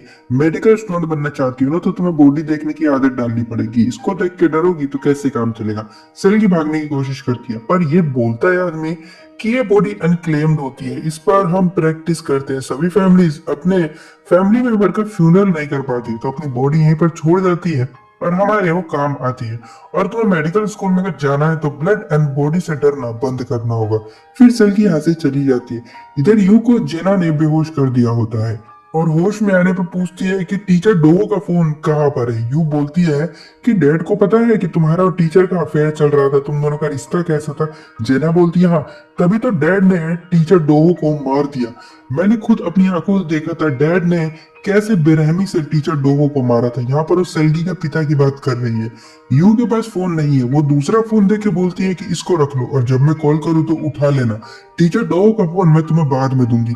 अगले दिन सब स्कूल गए होते क्योंकि पुलिस आई है जो रात को कांड हुआ था ना उसकी पूछताछ करने के लिए। एक स्टूडेंट बोलती है कि उस पगली का वैसे तो कोई फ्रेंड नहीं है और ना ही कोई उसको बुली करता है, वो खुद हम सबसे अलग अलग रहती है पता नहीं क्यों। दूसरी स्टूडेंट बोलती है कि वो दवाई लेती थी पता नहीं किस चीज की। जिंग की बारी आती है, वो बताती है कि पगली को पसीना बहुत आता है और पानी बहुत पीती है वो। फिर आती है यू की फ्रेंड, बोलती है कि वो पगली तो टॉप 20 स्टूडेंट में भी नहीं आती है, लेकिन अगर सेल्गी स्कूल में नहीं आई होती तो ऐसा कुछ भी नहीं होता। और गुस्सा होकर पगली ने चाकू मार दिया था सेल्गी को क्योंकि वो सेल्गी से चिढ़ा करती थी। यू आई डिटेक्टिव बोलते हैं कि सबका कहना है कि तुम सबसे क्लोज हो सेल्गी के। यू बोलती है तो क्या जानना चाहते हो आप उसके बारे में? बाहर यू आज मोम के साथ आई होती है। मोम बोलती है कि देखो तुमने कोई भी सॉरी बोले कुछ भी कहे किसी को एक्सेप्ट मत करना, और अंदर आ जाती है। प्रिंसिपल मिलती है और फिर इसको एक रूम में लेकर आती है। डिटेक्टिव प्रिंसिपल, पगली की फैमिली भी आई हुई है और सेल्गी भी बैठी है। पगली की मॉम बोलती है कि सेल्गी का तो गार्डियन ही नहीं है तो इसको इस स्कूल में पढ़ा क्यों रहे हो तुम लोग, है ना? इसको नीची नजरों से देखने की कोशिश की जा रही होती है। प्रिंसिपल बोलते हैं हाँ ये ऑर्फनेज से पली बड़ी है। सलगी गुस्से में खड़ी होती है और बोलती है कि मेरी गार्डियन है और अपनी स्टेप मॉम का नाम लेती है। कुछ टाइम बाद मॉम यहाँ पर पहुंच जाती है। प्रिंसिपल डरी हुई है कि कहीं ये खबर बाहर न चली जाए वरना बदनामी हो जाएगी। इतनी बड़ी बात नहीं है कि अथॉरिटी को बीच में लाया जाए, हमें खुद इसको सॉर्ट करना होगा। मॉम बोलती है ऐसे कैसे, मेरी बेटी घायल हुई है और जिसने किया उसको पनिशमेंट मिलनी चाहिए। पगली के लॉयर बोलता है हाँ हाँ गलती है, लेकिन प्रॉब्लम की शुरुआत तो सैलरी ने की थी और सब अब पगली खुद बताएगी। पगली बोलती है कि मेरे मिड टर्म रिजल्ट बहुत खराब आए थे, मैं टेंशन में थी, तो एक दिन मुझे सैलरी मिली और मुझे इसने कुछ दवाइयां दी और कहा खा लो, मुझे अच्छा अच्छा फील होगा। सैलरी शौक मना कर रही होती कि मैंने ऐसा कुछ भी नहीं कहा, ना इसको मैंने कभी दवाइयां दी। पगली बोलने लगी कि तुमने दिया था, तुमने कहा था कि 6 सफेद गोलियां और एक पिंक गोली खा लूंगी तो मुझे दुनिया मेरे कदमों में दिखाई देगी, मजा आ जाएगा, मुझे झूम जाऊंगी पूरी। सैलरी को समझ नहीं आ रहा होता है कि झूठ क्यों बोल रही है और सब पगली की बात को सच मान बैठे होते हैं क्योंकि यहाँ पर वो भी विक्टिम मानी जा रही होती है। होमरूम टीचर बोलती है कि मैंने बच्चों के लॉकर चेक किए और रिजल्ट सेम था, यानी कि गोली है स्कूल में मिली है। प्रिंसिपल बोलती है इस मैटर को बाहर लेकर जाना होगा और हमें पुलिस को भी बताना होगा। सलगी की मम गुस्सा हो जाती है, चिल्लाने लग जाती है कि सच्चाई ये नहीं है, सलगी पर झूठा इल्जाम लगाया जा रहा है और ये पुलिस में क्यों जाएगी, अभी तो कोई सबूत भी नहीं है इसके खिलाफ। फिर सलगी को डिटेक्टिव के सामने लाया जाता है पूछने के लिए और ये कहते हैं दवाइयां बेचती हो, कहाँ से लाती हो, पैसे के लिए बेचती हो, क्यों बेचती हो। सलगी मना कर रही होती है पर पुलिस के पास सबूत होते। जिस दिन उनका हॉस्पिटल में यूरिन टेस्ट था तो सलगी को सीसीटीवी में मेडिसिन रूम में जाते हुए देख रहे होते हैं ये लोग यहाँ पर वीडियो के अंदर। अब सलगी को याद आता है कि यू ने मैसेज करके कहा था कि छत पर आने से पहले मेरे पास तो पूरे हॉस्पिटल में एक राउंड लगा कर आना, और सलगी वही कर रही थी और ये समझ गई होती कि उसको फंसाने के लिए यू ने ये सब करवाया था। सलगी ने साफ बोल दिया कि यू बेचती है दवाइयां यानी कि ड्रग्स, मैं नहीं बेचती हूँ। और फिर यू को बुलाया जाता है एंड सलगी को क्लास में छोड़ दिया जाता है। यू की फ्रेंड बोलती है कि तुम्हारे फ्रेंड ने ही तुम्हारा नाम ले लिया, अब क्या होगा, तुम्हारे पिता तो बहुत बड़े आदमी हो, तुम्हें बचा लेंगे, लेकिन मेरा क्या होगा, मैंने तुम पे ट्रस्ट करके गलती की। यूं जाते हुए अपने फादर एंड प्रिंसिपल की बातें सुनती है। फादर सब कुछ ठीक करने की बात कर रहे होते हैं, यानी कि इस केस को ये यहीं पर दबाने वाले। यूं भागती है सलगी के पास और बात करना चाहती है। सलगी बोलती है मुझे नहीं कहनी बात तुमसे और मुझे कोई रिग्रेट भी नहीं है तुम्हारा नाम लेके, क्योंकि वो ब्लेम मैं अपने पर क्यों लूं जो मैंने किया ही नहीं, तुमने किया है तो तुम सहो। तभी सलगी का सीनियर आ गया होता है और दोनों बाहर भाग जाते हैं। ये वही सीनियर है जो इसके साथ ऑर्फनेज में रहता था और ये सारे मिलकर दवाई बेचने और खरीदने जाया करते थे, तुम्हें एपिसोड 1 में याद होगा। तो ये इससे दवाइयां मांग रहा होता है, ये देती भी है अपनी दवाइयां क्योंकि ये दवाइयां इसकी चोट की होती है। ये बोलता है कहाँ से लाती हो ये सब गोलियां है। सलगी बोलती है कि बस ऑनलाइन मिल जाती है यहाँ वहां से। सीनियर बोलता है कि मुझे बताओ, मैं उनकी बैंड बजाना चाहता हूँ। फिर सलगी उसी नंबर पर मैसेज करके पेन किलर मंगाती है। किस नंबर पे, यानी कि उसी नंबर पे जो नंबर से यू एंड उसकी फ्रेंड दवाइयां सप्लाई करती है। इधर यू अपने पिता से पूछ रही होती है कि सलगी को क्यों फंसा रहे हो आप, अब जानते हो ना उसका कोई बिलीव नहीं करेगा कितनी भी सच बोल रहे हो। डैड बोलते हैं कि तुम ड्रग्स बेचना पहले बंद करो, मुझे सब पता है। हमें अभी ये पता होता है कि इसके पिता का ही हाथ होता है इसके अंदर शायद। यू बोलती है कि मेरे इस गेम ने सलगी का फ्यूचर खराब कर दिया, और हाँ मैं जानती हूँ कि आपने टीचर डोगो का फोन चोरी करवाया था किसी से बोलकर और उसमें कुछ इंपॉर्टेंट है। डैड बोलते हैं कि तुम चाहती हो कि सलगी को जब रेपिस्ट की बेटी बोले। यू वहीं खड़ी होकर जेना को कॉल करने लगे पूछने के लिए कि क्या सच में टीचर डोगो ने तुम्हारा रेप किया था जैसे उनको पर इल्जाम लगा हुआ है, और डैड ने रोका। यू बोलती है कि मुझे नहीं लगता कि ये सच है। अगले दिन स्कूल में सलगी सीनियर को मैसेज करके मेडिसिन के लिए एक जगह पर बुला रही होती है और सलगी यू को देखकर सोच रही होती है कि दवाई देनी यू आज खुद आएगी या ये इसकी फ्रेंड आएगी, और छुट्टी के बाद यहाँ से भाग जाती है। छुट्टी में यू सभी लॉकर चेक करी तो कुछ भी नहीं बचा होता। इसकी फ्रेंड बोलती है कहाँ से बचेगा, मैंने तो सारी दवाइयां बेच दी। यू गुस्से में बोलती है मैं पागल है क्या, सलगी ने प्लान किया होगा, तूने दवाई वहां पर भिजवाई क्यों, तुझे उसने मैसेज किया तो अब हमें वो फंसा देगी, वहां पर पुलिस बैठी होगी, हम तो गए। लड़की बोलती है कि मैंने स्कूल के फोन से कॉल करके लोकेशन दीजिए तो कोई दिक्कत नहीं होगी, हम पकड़ ही नहीं जाएंगे, हमारा नंबर ही नहीं आएगा वहां पर, डोंट वरी। और वो ना गंगम स्टेशन होता है वहां पे जाना होता है। और यूं यहाँ से भागती है और जेना को कॉल करके बोलती है कि तुम्हें टीचर डोगो का फोन चाहिए तो गंगम स्टेशन पर एक लॉकर में है, जाकर ले लो। जेना इधर सलगी की मदर के पास आई होती है लेकिन उनको मैसेज करके बोलती है कि मैं थोड़ी लेट हो जाऊंगी क्योंकि मैं आपके हस्बैंड का फोन लेने जा रही हूँ और फोन लेकर ही वापस लौटूंगी। फिर जेना स्टेशन पर आती है और चुपके से जाकर लॉकर को खोलती है तो देखती है इसमें ड्रग्स रखा होता है। ये भौंकती है इतनी तेज यहाँ से क्योंकि इसको साफ पता चल गया होता है कि इसको फंसाया जा रहा है, ये ट्रैप बनाया गया है। वहीं पर सेल्गी का सीनियर ने सब कुछ देख लिया होता, उसको तो खैर समझ नहीं आ रहा है कि यहाँ पर चल के रहा है क्योंकि ये भी यहाँ पर मान लेने आया हुआ था। और तो सेल्गी यानी वो दोनों स्टेशन पर टकरा गई होती है। वो बाहर जब जेना निकल कर भागती है ना, तभी इसको एम्बुलेंस में किडनैप करके यहाँ से लेकर चले जाते हैं। और एम्बुलेंस के पीछे हम इसके यानी यू के पिता को देखते हैं जो कि मुस्कुरा रहे होते हैं। और यहाँ पे पता चलता है कि इसी आदमी ने अपनी बेटी को जस्ट अभी अभी किडनैप करवा दिया। और ये सारा नजारा वो सीनियर ऑर्फनेज वाला खड़ा होकर देख रहा होता है। और नंबर 11 में इस एपिसोड की शुरुआत एक छोटे से बच्चे को दिखाकर की जाती है जो हमेशा से क्यूरियस है जानने के लिए कि इंसान के ये किसी चीज के अंदर क्या होता है। वो जब भी उसको डॉल मिलती जैसे उसकी बहन की तो उसको फाड़ कर चेक किया करता था। मशीन में सामान जाता था तो उसके अंदर भी आकर झांकने लग जाता। खाते हुए फिश को खाता नहीं था, उसका पोस्टमार्टम कर देता था, पूरा चीर फाड़ कर देता था। और अंदर देखने का वो शौकीन था, ये किसी की बॉडी हो या कुछ भी हो। एक दिन फैमिली के साथ रोड पर जाते हुए एक मरा हुआ चूहा मिला इनको। फैमिली ने अच्छे से उस चूहे को जमीन के अंदर गाड़ दिया और रात को लड़का उस चूहे को निकाल कर खोद कर उसके ब्लड जब इसके हाथ पर लगा तो इसको बहुत अजीब लगा और वो बड़ा होकर डॉक्टर बनता है। और ये होता है डॉक्टर तेजू, यू के पिता। हम यू के पिता का बचपन देख रहे थे अभी। ये आदमी डॉक्टर तो बन गया पर इसमें इमोशन नहीं होता। लेकिन एक रोज छोटी यू ने भी अपने पिता को सर्जरी करते देखा और टेडी बियर का पेट फाड़ दिया ये देखने के लिए उसके पेट में से क्या निकलता है। और डॉक्टर तेजू ये देखकर समझ गए थे कि मेरी बेटी यूं ही डॉक्टर बनेगी एक दिन बड़ी होकर। वापस प्रेजेंट में आते हैं। यू सेल्गी से बताती है कि वहां पर ट्रैप था, अच्छा हुआ तुम नहीं गई, मुझे नहीं पता किसने ये किया था। सेल्गी बोलती है कि तुम ही वो पहले इंसान जिससे मैंने ये ड्रग्स खरीदा था। मेरे ग्रेड अच्छे आने लग गए थे और मैं बुली भी नहीं होती, तो उन सब चीजों के लिए थैंक यू। फिर दोनों वापस लॉकर में आती है लेकिन माल यहाँ से गायब होता है। कॉल लेके भागा किसी को नहीं पता। तो जेना को कॉल करती है पर कोई रिप्लाई नहीं आता सामने से। सेल्गी बोलती है लगता है जेना अरेस्ट हो गई है। पर यू बोलती है नहीं नहीं, मैंने पुलिस को कुछ और ठिकाना बताया था, पुलिस यहाँ पे आ ही नहीं सकती है। दोनों भी पुलिस स्टेशन में जाती है देखने के लिए लेकिन वहां पर जेना इनको नहीं मिलती है। सेल्गी बोली फिर से कॉल करो, फिर रिप्लाई नहीं आता। जीपीएस से पता चलता है कि जेना तो अपने घर पर है यानी कि यू के घर पर। यूं भागी भागी घर पर आती है और बेडरूम में जाती है लेकिन जेना यहाँ पर नहीं होती है। ये फिर से कॉल करती है तो फोन तो घर में रखा हुआ है क्योंकि फोन तो इसी का है ना, क्योंकि इसी ने जेना को ये फोन दिया था एक बार। डैड अगर बोलते हैं कि कहाँ थे, बारिश हो रही है, भीग गई हो ना, एग्जाम कैसे दोगी, बीमार हो जाओगी, कल चेकअप होगा तुम्हारा, जाओ सो जाओ जाकर। यू फिर जाकर अपना सीक्रेट बॉक्स चेक करती है जिसमें इसने टीचर डोहू का फोन रखा था जो कि गायब है और घर के लिए बालकनी में पूरी खुली हुई है। मतलब कोई फोन लेकर भाग गया, इसको ऐसा लगता है। इधर सेल्गी को सीनियर ने बहुत सारे मैसेज किए होते पर ये कुछ रिप्लाई नहीं देती है। अगले दिन स्कूल में ड्रग अब्यूज सेशन हो रहा होता है जहाँ पर दिखाया जा रहा होता है कि ड्रग्स लेने से क्या क्या नुकसान हो सकते हैं और कितनी बुरी चीज होती है ये। तभी सबके फोन पर एक मैसेज आने लग गया होता है। यू, हाँ भाई, यू ने जब नारी को बाथरूम में वीडियो बनाई थी ना कि तू ड्रग्स लेती है, टीचर को बता दूंगी, तुम याद होगा कुछ एपिसोड्स पहले, तो वो वीडियो सबके पास जा रही थी। यू बहुत खुश हो रही थी, हंस रही होती कि वो इसमें ये थोड़ी फंसेगी, ये तो उसका कोई जिक्र ही नहीं होता उसके अंदर, है ना। सबको पता चल गया होता है कि नारी ने स्कूल क्यों छोड़ा है। तब यहाँ पर पुलिस आ जाती है और पूरे स्टेज पर एक वीडियो दिखाती है गंगम ट्रेन स्टेशन की, जहां पर एक लड़की ड्रग्स निकाल रही होती है लॉकर से और पूछते कोई जानता है इस लड़की कौन है ये बताओ।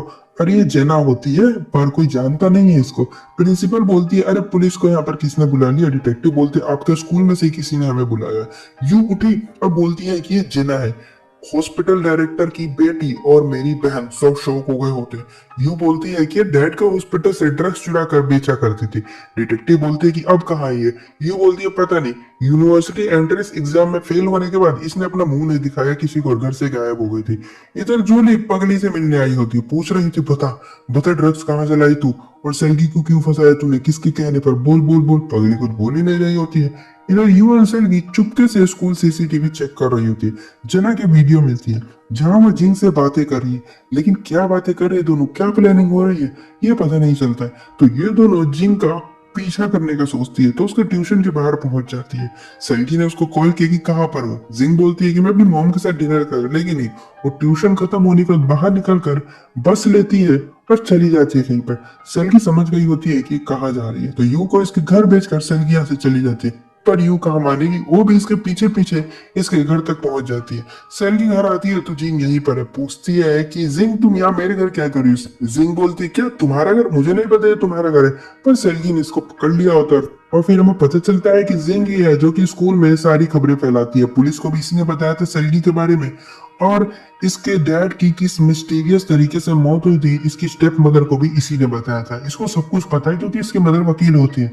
यूं भी आ गई होती है, बोलती है क्या बात कर रही हो जेना से, तुम क्या बोल रही थी उस रात, बताओ मुझे।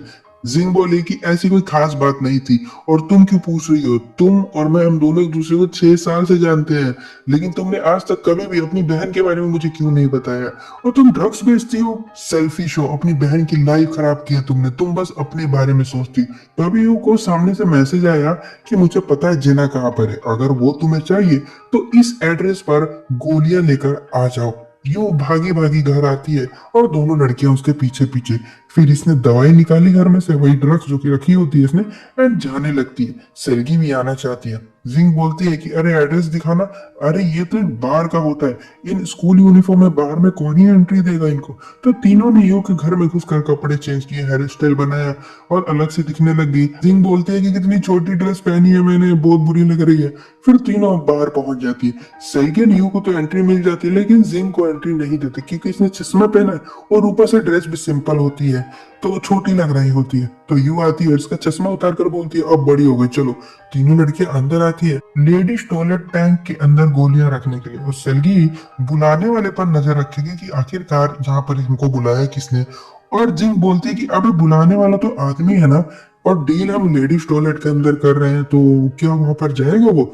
जल्दी से एक नशेड़ी वॉशरूम में घुसता है। सेल्गी और न्यू इसका पीछा करने लग जाती है जब वो बाहर निकलता है, और उसी बीच पीछे से एक लड़की चुपके से वॉशरूम में घुस जाती है वो गोलियां चुराने के लिए। और जिंग का पीछे टिकी वो वहीं तक उसने देख लिया, और जाकर ना उस लड़की के ऊपर पानी पलट देती है ऊपर से।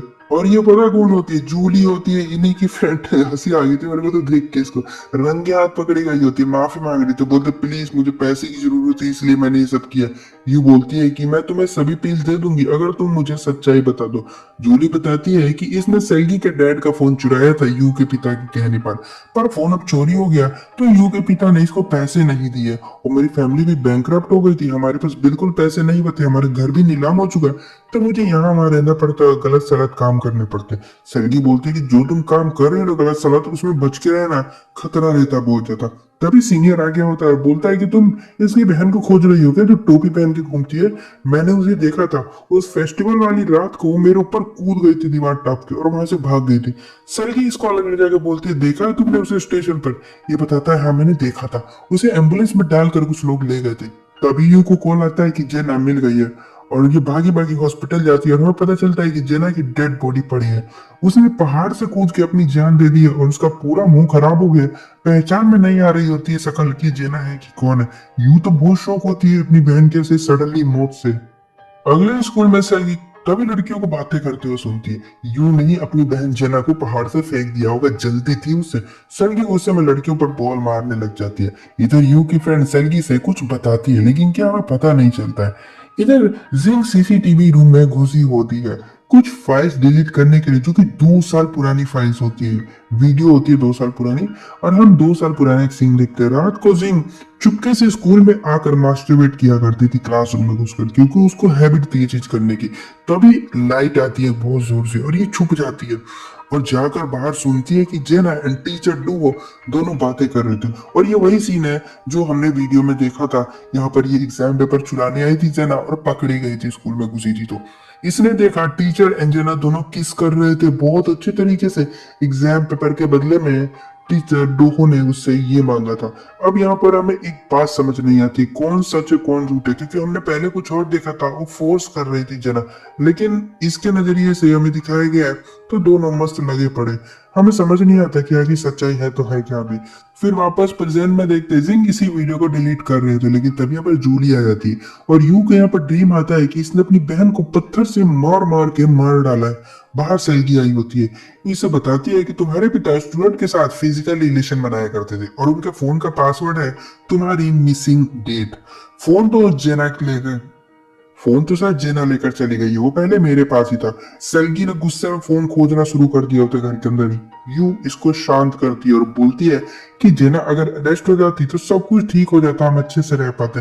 सेल्गी फिर जाने लगी। सीनियर कॉल करके बताता है कि एक लड़की है जो जेना को ड्रग्स सप्लाई किया करती थी, वो अचानक गायब हो गई है और उस लड़की के पैर पर जलने के निशान थे। तभी सेल्गी को याद आता है कि हॉस्पिटल वाली डेड बॉडी जिसके नेल पेंट येलो कलर के थे, उसके पैर पर भी जलने के निशान थे।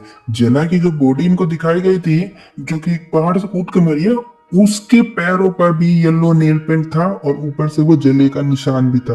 तो यहाँ पर हमें ये लग सकता है कि जो डेड बॉडी हॉस्पिटल में पड़ी हुई थी, जो यू के पिता ने रखी थी, वही डेड बॉडी का मुंह खराब करके ये लोग जेना की डेड बॉडी बताकर यहाँ पर दिखा रहे हो सकता है जेना अभी जिंदा हो। सेल्गी ने उस मिसिंग गर्ल की सोशल मीडिया चेक की और वो एक रिहाब में रहा करती थी क्योंकि उसको ऐसा ड्रग की एडिक्शन थी, तो उससे छूटने के लिए। और यहाँ पर ये आती है तो वो लड़की इसको मिलती नहीं है। एक स्टाफ बताता है कि एक लड़की थी जिसका पैर जला हुआ था, जलने का निशान था, पर वो यहाँ से ठीक होकर चली गई थी। और यहाँ जिंग जूली लैब में आई होती क्योंकि उनको लगता है कि जेना ने लैब में कुछ छुपाया है, क्योंकि तुम्हें याद होगा फेस्टिवल वाली रात को एक लड़की ने जो कि चार्जर खोजने आई थी, वही पगली, उसने देखा था यहाँ पर टोपी पहने हुए एक लड़की को और वो जेना ही थी। तो ये लोग ने छुपाई हुई चीजों को खोजने लग जाती है, जहाँ पर इनको नेम प्लेट मिलता है जिसको हटाने के बाद अंदर एक नोट होता है जिसके ऊपर लिखा होता है 209 रूम नंबर और एक की रखी होती है। यहाँ से सेल्गी उस मिसिंग गर्ल के डोम में पहुंच गई होती है जहाँ पर वो रहा करती थी। लैंडर बोलता है कि अरे बिना रेंट दिए भाग गई है वो 1 महीने का, और उसके रूम में भी कुछ भी नहीं है। मैं तो उसकी पुलिस में रिपोर्ट करने वाला था क्योंकि वो फैमिली भी नहीं आ रही थी। सेल्गी उसका रेंट देने को रेडी होती है, पर ये बोलता है कि एक चोर जैसा दिखने वाला लड़का उसका भाई बताकर सब सेटल करके चला गया, सब उधार चुका दिए हैं उसने दुकान उकान के भी। सेल्गी फिर यहाँ से जाने लगती है, तभी जूलियन जिंग से टकरा जाती है एंड तीनों आती है रूम नंबर 209 में, क्योंकि जो चाबी मिली है ना वो इसी अपार्टमेंट के 209 रूम नंबर की होती है। भाई ये लोग खोलते हैं तो देखते हैं कि इस घर में जेना रहा करती थी चुपके अपनी फैमिली से इतने सालों से, और पूरे रूम के अंदर मैथमेटिक्स के फॉर्मूलाज लिखे होते हैं। और यहीं पर इनको एक लॉक्ड डायरी भी दिखती है जिसका ताले को सेल्गी उठा के पटक पटक के तोड़ने लग जाती है, वैसे ही जैसे जेना एक टाइम पर लॉक तोड़ रही थी क्योंकि उसको एग्जाम पर चोरी करने। तो एपिसोड 13 की शुरुआत वहीं से होती है, जैसे कि हमने देखा था सेल्गी को डायरी मिल गई थी जेना के रूम में और उसको ये तोड़ रही थी।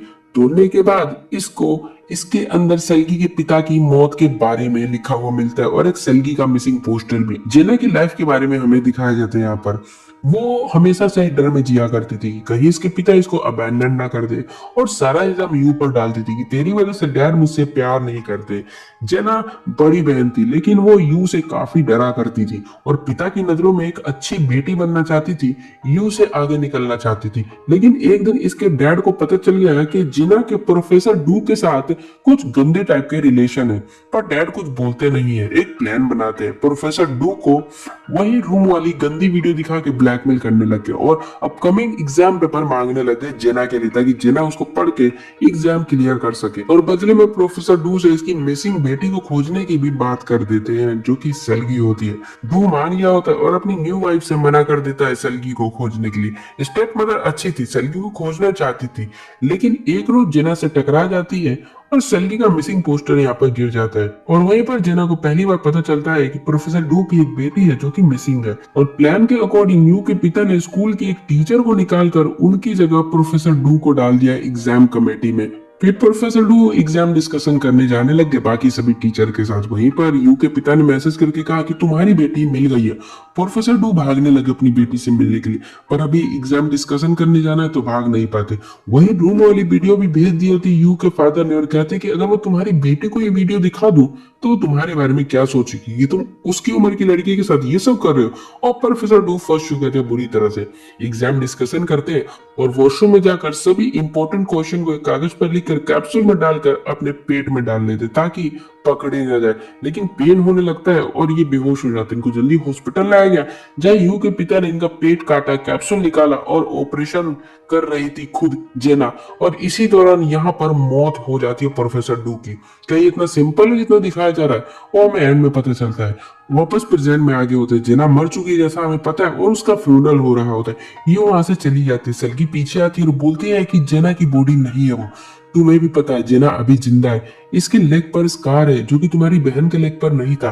ये बॉडी उस मिसिंग ऑर्फनेज वाली लड़की की है। मरने के बाद किसी ने इसको क्लेम नहीं किया तो तुम्हारे पिता ने जेना की बॉडी बताकर इसको सबको दिखा दिया। सेल्गी बोलती है कि हमें जेना की डायरी मिली थी जहां से मुझे सब कुछ पता चल गया कि मेरे पिता के साथ क्या हुआ था और वो कैसे मरे थे, और मुझे सबूत खोजना है। यू ने साथ दिया और सेल्गी को स्टाफ ड्रेस में हॉस्पिटल में भेज दिया और कुछ सीसीटीवी ऑफ करने पहुंच गए। सिक्योरिटी ने पकड़ा तो बोलती है मदर ने मेरे मना किया ये सब ऑन करने से। कैमरा बंद होते ही सेल्गी ने डॉक्टर तेजू के रूम में आकर जहां एक रिमोट मिलता है उसको दबाती है तो एक सीक्रेट रूम खुलता है। डायरी के अकॉर्डिंग इसी रूम में जेना ने उस स्टोलन एग्जाम पेपर को देखा था और उससे तैयारी कर रही थी एग्जाम की। तभी के पास यू आ गई थी। जेना ने जल्दी से उसको हाइड कर दिया। यू बोलती है कि मैं तुम्हें पढ़ा दूं एग्जाम के लिए, पर जेना गुस्से में चिल्ला के इसको भगा देती है। और ये सब डॉक्टर तेजी ऊपर से देख रहे थे और बोलते हैं कि रोना मत मेरी बेटी, क्योंकि रोने वाले बच्चे मुझे पसंद नहीं और मैं उनको गिफ्ट नहीं देता हूँ। और वो यहाँ एग्जाम पेपर की बात कर रहे थे। वापस प्रेजेंट में सेल्गी यू को मैसेज करके बोलती है कि जेना को कुछ चाहिए था क्या कभी। यू बोलती है हाँ, उसे एनिवर्सरी पसंद थी, बर्थडे, क्रिसमस, ऐसी चीजें। सेल्गी ने उसके अकॉर्डिंग सीडी निकाली जो कि बहुत बड़े स्टोरेज रूम में रखी गई थी अरेंज करके। और ये कोई मेडिकल की सीडी नहीं होती बल्कि स्टमक का एक्सरे होता है इसके पिता का। और इसे प्ले किया तो मेडिकल इंफॉर्मेशन की जगह जेना का फेवरेट सॉन्ग बजने लग जाता है। सेल्गी ये सुनकर बहुत गुस्सा होती है क्योंकि एक तरह से यहाँ पर उसके पिता का मजाक बनाया जा रहा था। गुस्से में डॉक्टर तेजू को मारने जा रही होती है लेकिन स्टेप मदर ने रोक लिया। फिर हमें ये सच्चाई बताती है। ये बताती है कि जेना हमेशा हमारे घर के बाहर घूमा करती थी और डर्टी डर्टी नोट भेजा करती थी मेरे हस्बैंड को। प्रोफेसर डू के प्यार में इस कदर पागल हो गई थी वो लड़की, लेकिन प्रोफेसर डू की मौत के बाद भी इसको कोई और लेटर भेजा करता था और बोलता था कि आपको जानना नहीं है कि आपके हस्बैंड की मौत कैसे हुई थी, मुझे सब पता है, लेकिन ये कौन भेजता था ये किसी को नहीं पता है। स्टेप मदर ने इसको रोक दिया और बोलती कि मैं भी डॉक्टर तेजू के खिलाफ सबूत खोज रही हूँ, जैसे हमें मिलेगा हम उसको जेल में डलवा देंगे। सेल्गी वही ऑर्फनेज वाले सीनियर को देख लेती है एक दिन और ये आज जा रहा होता है, इसको गुड बाय करने आया होता है। फिर सेल्गी वो एक्सरे जंग की मदर को देती है और बोलती है कि ये सबूत काफी है। तो मदर कहती है नहीं नहीं नहीं नहीं, इतना काफी नहीं है तेजू को फंसाने के लिए। सच्चाई जेना बता सकती है लेकिन वो तो मर गई है ना। सेल्गी की मदर फिर वही लेटर दिखाकर बोलती है कि जो भी मुझे भेजता है इसको अच्छे से पता था जेना और प्रोफेसर डू के अफेयर के बारे में, और ये पर्सन उस टाइम ऑपरेशन रूम में भी होगा। जिंग बताने वाली थी कि इसने ही भेजा ये, पर मोम इसको रोक देती है और हमें पता चलता है कि हाँ जिंग इसकी मदर को लेटर भेजा कर देती है। तो मोम बोली थी अगर हमने इसको खोज भी लिया तो क्या सबूत है या मतलब क्या गारंटी है कि ये कोर्ट में हमारे साथ ही देगा, बोली देगा सच्चाई, है ना। जिंग घर आकर चिल्लाने लग जाती है। इसकी मदर एक्स्ट्रा पैसे कमाने के लिए गलत केसेस हैंडल करती है, हमें पता चलता है यहाँ पर। और जिंग ने उस दिन सब कुछ देखा था क्लासरूम से, प्रोफेसर डू एंड जीना रूम में जो जो कर रहे थे और उनकी मौत कैसे हुई थी, लेकिन किसी से बताती नहीं, वरना इससे भी सवाल पूछा जाएगा कि तुम उतनी रात को उस टाइम वहां पर क्या कर रही थी। और जिंग रोज गॉड से प्रे भी करती है यू फेल हो जाए, मैं वापस से क्लास की टॉपर बन जाऊं। फेस्टिवल के दौरान ये जेना से मिली भी थी, हमने देखा था, तुम्हें याद होगा। और इसने बोला था जेना से कि तुम खुद सच्चाई बता दो वरना मैं सबको बता दूंगी। और जेना उसके बाद तो मर ही गई।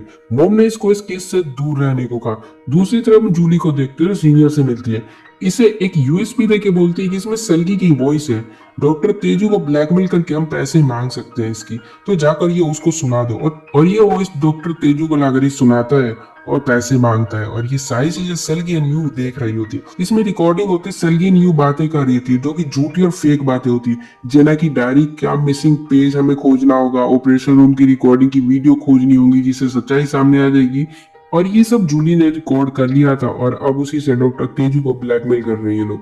अगले दिन दोनों लड़कियां उसी रूम में गई होती है। सेल्गी फेक कुछ खोजने का ड्रामा करती है और यू इसको ऊपर से रिकॉर्ड कर रही होती है। ये दोनों डॉक्टर तेजू को बुरी तरह से फंसाने वाली है। फिर यू ने अपने डैड के ऑफिस, उनकी कार एंड अपने पेट डॉग के गले में भी कैमरा लगा दिया और डॉग कैमरे ने कुछ रिकॉर्ड किया होता है। डैड मोम जानते हैं कि जेना कहाँ पर है और वो जिंदा है और कल इसकी मदर तो उससे मिलने भी जाने वाली है। अब जेना को खोजने के लिए यू एंड सेल्गी जिंग की कार मांगकर इसकी मोम को फॉलो करने लग जाती है। कोर्ट में आते हैं हम लोग, देखते हैं जहाँ पर डॉक्टर तेजू का केस अभी तक चल रहा होता है और प्रोफेसर डू का केस जिनकी मदर ही लड़ रही होती है। कहने लगी कि ऑपरेशन के दौरान जेना मौजूद थी वहां पर और एक और कोई गवाह मौजूद था, विटनेस था, जो कि जानता है वहां पर क्या हुआ था, उनकी मौत कैसे हुई थी।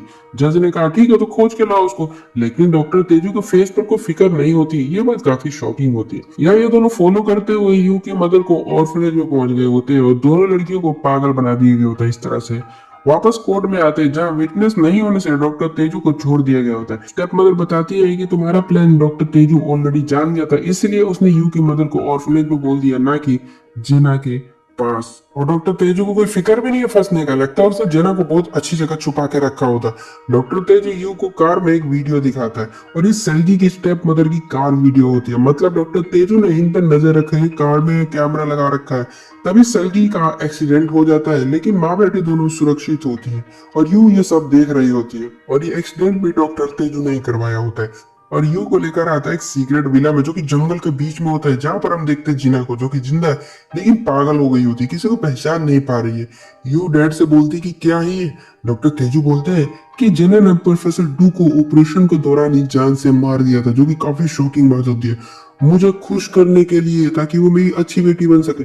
यू बोलती क्या बकवास कर रहे हो, झूठ है सब। डॉक्टर तेजू बोलती कि अगर वहां की वीडियो होती तो मैं इनोसेंट साबित हो जाता, मैं जेना के क्राइम को छुपाता फिर रहा हूँ और इसकी मेमोरी भी मैंने इरेज कर दी। यू बोलती है बकवास मत करो, इस बात को एक्सेप्ट कर लो कि तुमने एक फेलियर बेटी को जन्म दिया है। अब ये सुनकर तेजू पगला जाता है और यू को मारने लग जाता है।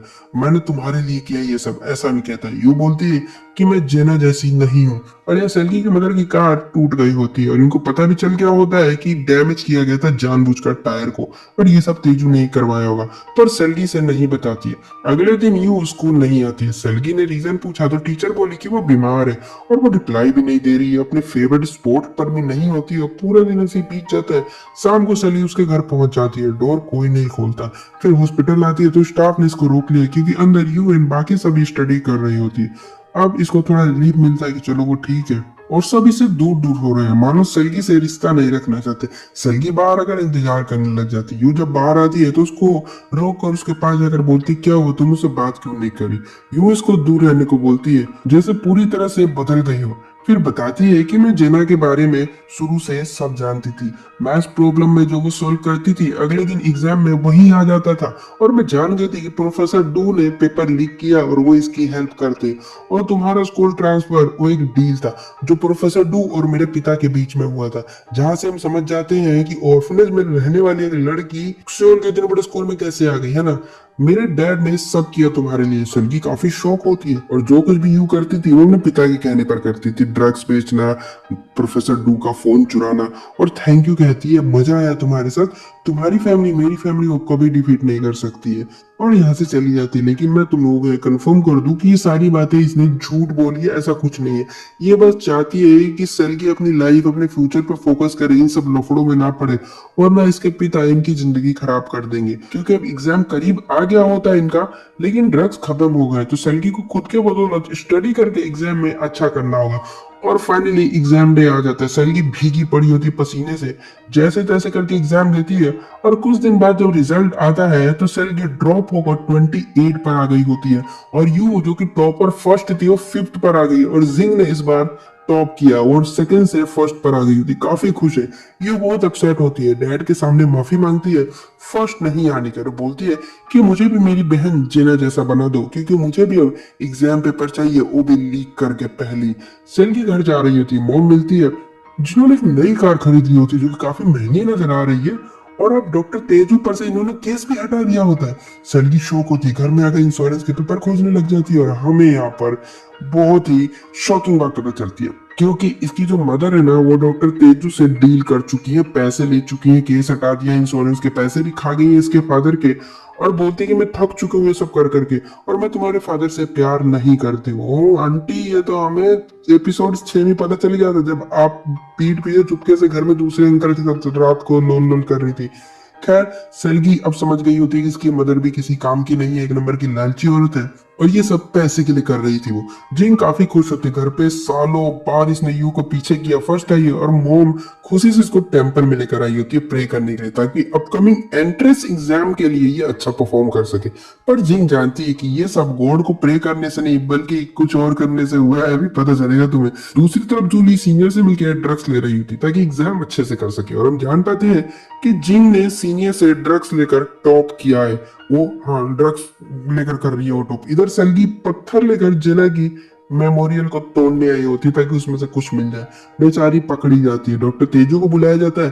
डॉक्टर तेजू ने डील रखी इसके सामने कि यूनिवर्सिटी एंट्रेंस एग्जाम के पेपर मैं तुम्हें पहले लीक करके दे दूंगा, बदले में तुम बस यू की हेल्प कर देना। सेल्गी जाके यू से बताती है सब कुछ, और तुम ये सब बंद कर दो, मत करो यू, है ना। यू बताती है कि मैंने पहले डैड को फंसाने के लिए प्लान बनाया था, जहां मैं एग्जाम पेपर ले रही हूँ ना वो बस मेरे पिता को फंसाने के लिए कर रही हूँ, लेकिन तुम क्यों ले रही हो, ये क्यों डील करके आई हो। सेल्गी बोलती है कि तुम अपनी लाइफ खराब मत करो मेरे लिए, अपने डैड को सबक सिखाने के लिए मुझे लेने दो पेपर्स उनसे। यू घर आकर डैड से बोलती है कि आपने सेल्गी को भी पेपर देने को कहा है क्या। डैड बोलते हैं हाँ, वो पागल लड़की है, बेटर फ्यूचर के लिए कुछ भी कर देगी। अगले दिन डील के अकॉर्डिंग डॉक्टर तेज सेल्गी को एक टीचर की प्रोफाइल देती है और बोलती है कि जा इससे बात करो। ये टीचर एग्जाम फ्रॉड करता है, स्टूडेंट से पैसे लेकर उनको अच्छे नंबर दिया करता है। सेल्गी उस टीचर से मिलकर बोलती है कि मैं जानती हूँ आपके बारे में कि आप क्या करते हो। टीचर बोलते क्या चाहिए तुम्हें, और यहाँ ये शायद एग्जाम पेपर मांगने वाली, प्लान बनाने वाली, ऐसा हमें क्लियर दिखाया नहीं जाता, लेकिन इस मीटिंग की फोटो कोई चुपके से क्लिक कर लेता है। इधर जिंग अपनी मनपसंद यूनिवर्सिटी में इंटरव्यू देने आई होती, लेकिन बेचारी काफी नर्वस हो रही होती, इसलिए रेस्टरूम में जाकर मास्टरबेशन करने लग जाती है। पर इसके प्लेजर की जो आवाजें होती है चिल्लाने की, वो बाहर तक जा रही होती है, और बाहर खड़ी जो लड़की है काफी हंस रही होती, क्योंकि ये जगह नहीं है नई चीज करने की, है ना। बेचारी बाहर आती है, इंटरव्यू रूम आई, लेकिन इसमें से ना एक अजीब सी स्मेल आ रही होती है इस टाइम, लेकिन ये काफी घबराई हुई भी है और अंदर जाकर इंटरव्यू देने लग जाती है। अगले स्कूल में सेल्गी यूनिवर्सिटी एप्लीकेशन डिस्ट्रीब्यूट करती है। यू नहीं है, लेकिन उसके डेस्क पर 92 डेज लेफ्ट लिखा होता है, जबकि एग्जाम आने में तो बस 70 डेज बाकी है ना।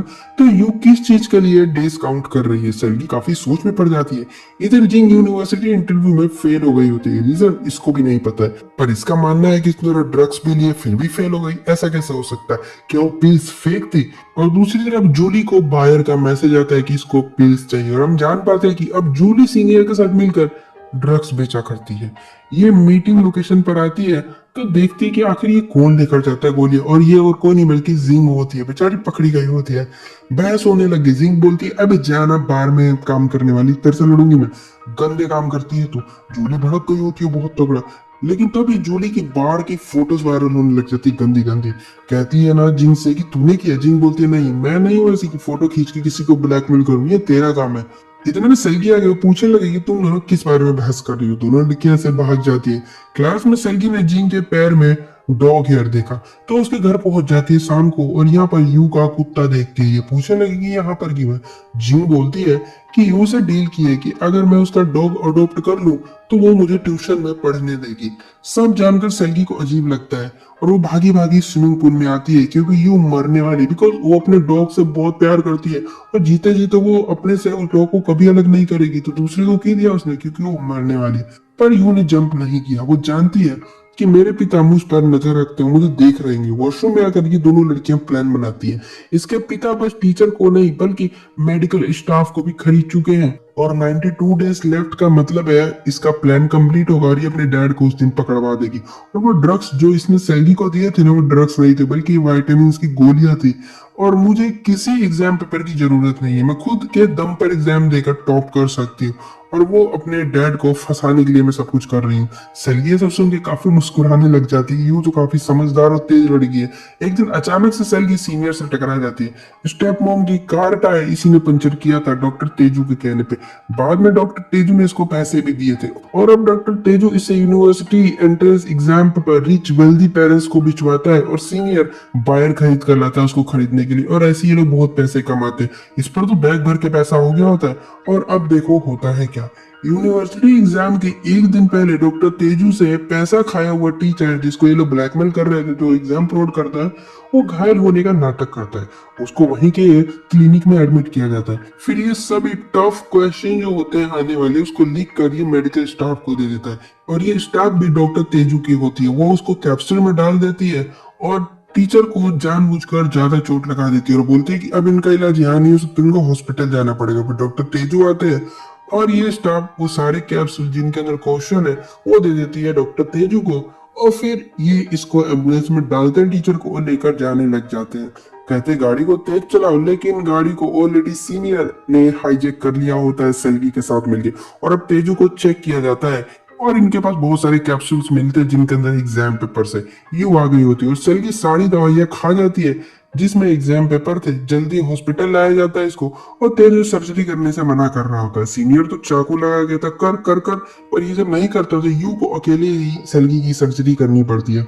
और एग्जाम पेपर पढ़ने से पहले सीनियर पेपर को छीन कर बाहर लेकर जाता है। सारे भूखे नंगे रिच पेरेंट्स बाहर ही खड़े होकर वेट कर रहे होते कि कब हमारा पेपर आएगा। और एक एक कैप्सूल सबको मिलेगा प्रसाद की तरह। यहीं पर हम जिन को भी देखते हैं खड़ी है, मतलब ये भी खरीदने आई हुई है। और वहीं पर वो यू की फ्रेंड भी है जो कि ड्रग डीलर हुआ करती थी। Doctor Teju real exam paper यू को देते हैं क्योंकि जो बाहर दिया इन्होंने वो सब फेक है। अगले दिन यूनिवर्सिटी एंट्रेंस एग्जाम को हमें दिखाया जाता है। यू की फ्रेंड एंड जिन दोनों हैरान होती कि हमने तो यार क्वेश्चन पेपर खरीदा था, उसमें तो कुछ और था, यहाँ तो कुछ और आ गया, तो बिल्कुल अलग है। यू के पास पेपर होते हुए भी इसने एग्जाम खुद से दिया पढ़ाई करके। और सेल्गी को होश आता हॉस्पिटल में तो ये एग्जाम ऑलरेडी मिस कर चुकी है, भाई खत्म हो गया एग्जाम। और ऐसे देखते देखते 3 वीक बीत जाते हैं और यू ने सभी सब्जेक्ट में टॉप किया होता है। काफी इसके इंटरव्यूज भी होते हैं और सेल्गी आई, अपना सामान उठाया और क्लास से चलती बनी। और बनने हीरोइन खा ले कैप्सूल, हो गया ना इसके पेपर भी तेरा हो गया मिस, और गया।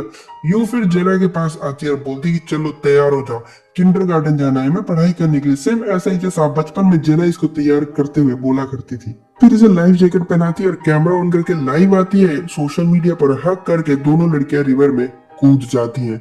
अब ये लाइव सब देखते हैं और जल्दी जल्दी से रेस्क्यू टीम आती है, खोजा जाता है। जेना तो मिल जाती है क्योंकि उस पर लाइफ जैकेट थी, लेकिन यू को कुछ पता नहीं चलता है। सेल्गी काफी रो रही है, चिल्ला रही है। जूली जिंग भी आई होती है, लेकिन मरने से पहले यू ने कैमरा सेट करके मरी थी ना। डॉक्टर तेजू को पकड़वा दिया होता है इसने एग्जाम पेपर चुराने के जुर्म में। सब कुछ इसने फोटो क्लिक कर ली और डॉक्टर तेजू 1 सेकंड में अरेस्ट हो गए होते हैं।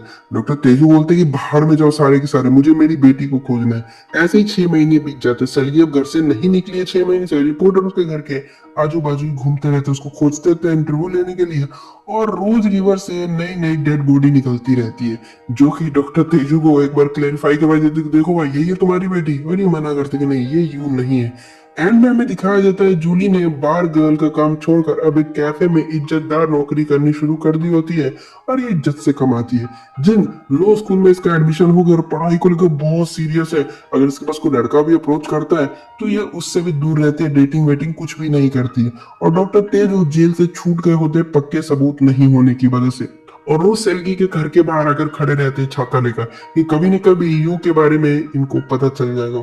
सेल्गी अपने घर में रहती है अपनी स्टेप मदर के साथ। और ऐसे देखते देखते और 6 महीने यानी कि पूरे 1 साल बीत जाते और फिर से एक बार यूनिवर्सिटी एंट्रेंस एग्जाम करीब आ गया होता है। सेल्गी ने इस बार 1 साल घर में बैठकर अच्छे से पढ़ाई की होती है, लेकिन इसे यू की बहुत याद आती है। एग्जाम से एक दिन पहले रात को बेल बजती है। बाहर जाकर देखते थे कि बॉक्स रखा है, उसमें न्यू शूज है एंड यूनिवर्सिटी का कीचेन रखा हुआ है जो इसने यू को दिया था ड्रामे के स्टार्टिंग में। और एक फोटोग्राफ भी होता है जिसमें एक लाइट हाउस नजर आ रहा होता है समुद्र के किनारे। और एंड में हमें यू दिखाई जाती है स्केटिंग करती हुई, और ये वही जगह होती है जिसकी फोटो इसने सेल्गी को भेजी है। इसमें वही लोकेशन है, मतलब इसने सेल्गी को मिलने के लिए यहाँ पर बुलाया है। और सेल्गी मुस्कुरा रही है, मतलब वो इससे मिलने जरूर आएगी। और यहाँ पर ये कोरियन ड्रामा खत्म हो जाता है। वीडियो कैसी लगी तुम्हें जरूर बताना। और Like, share, and subscribe.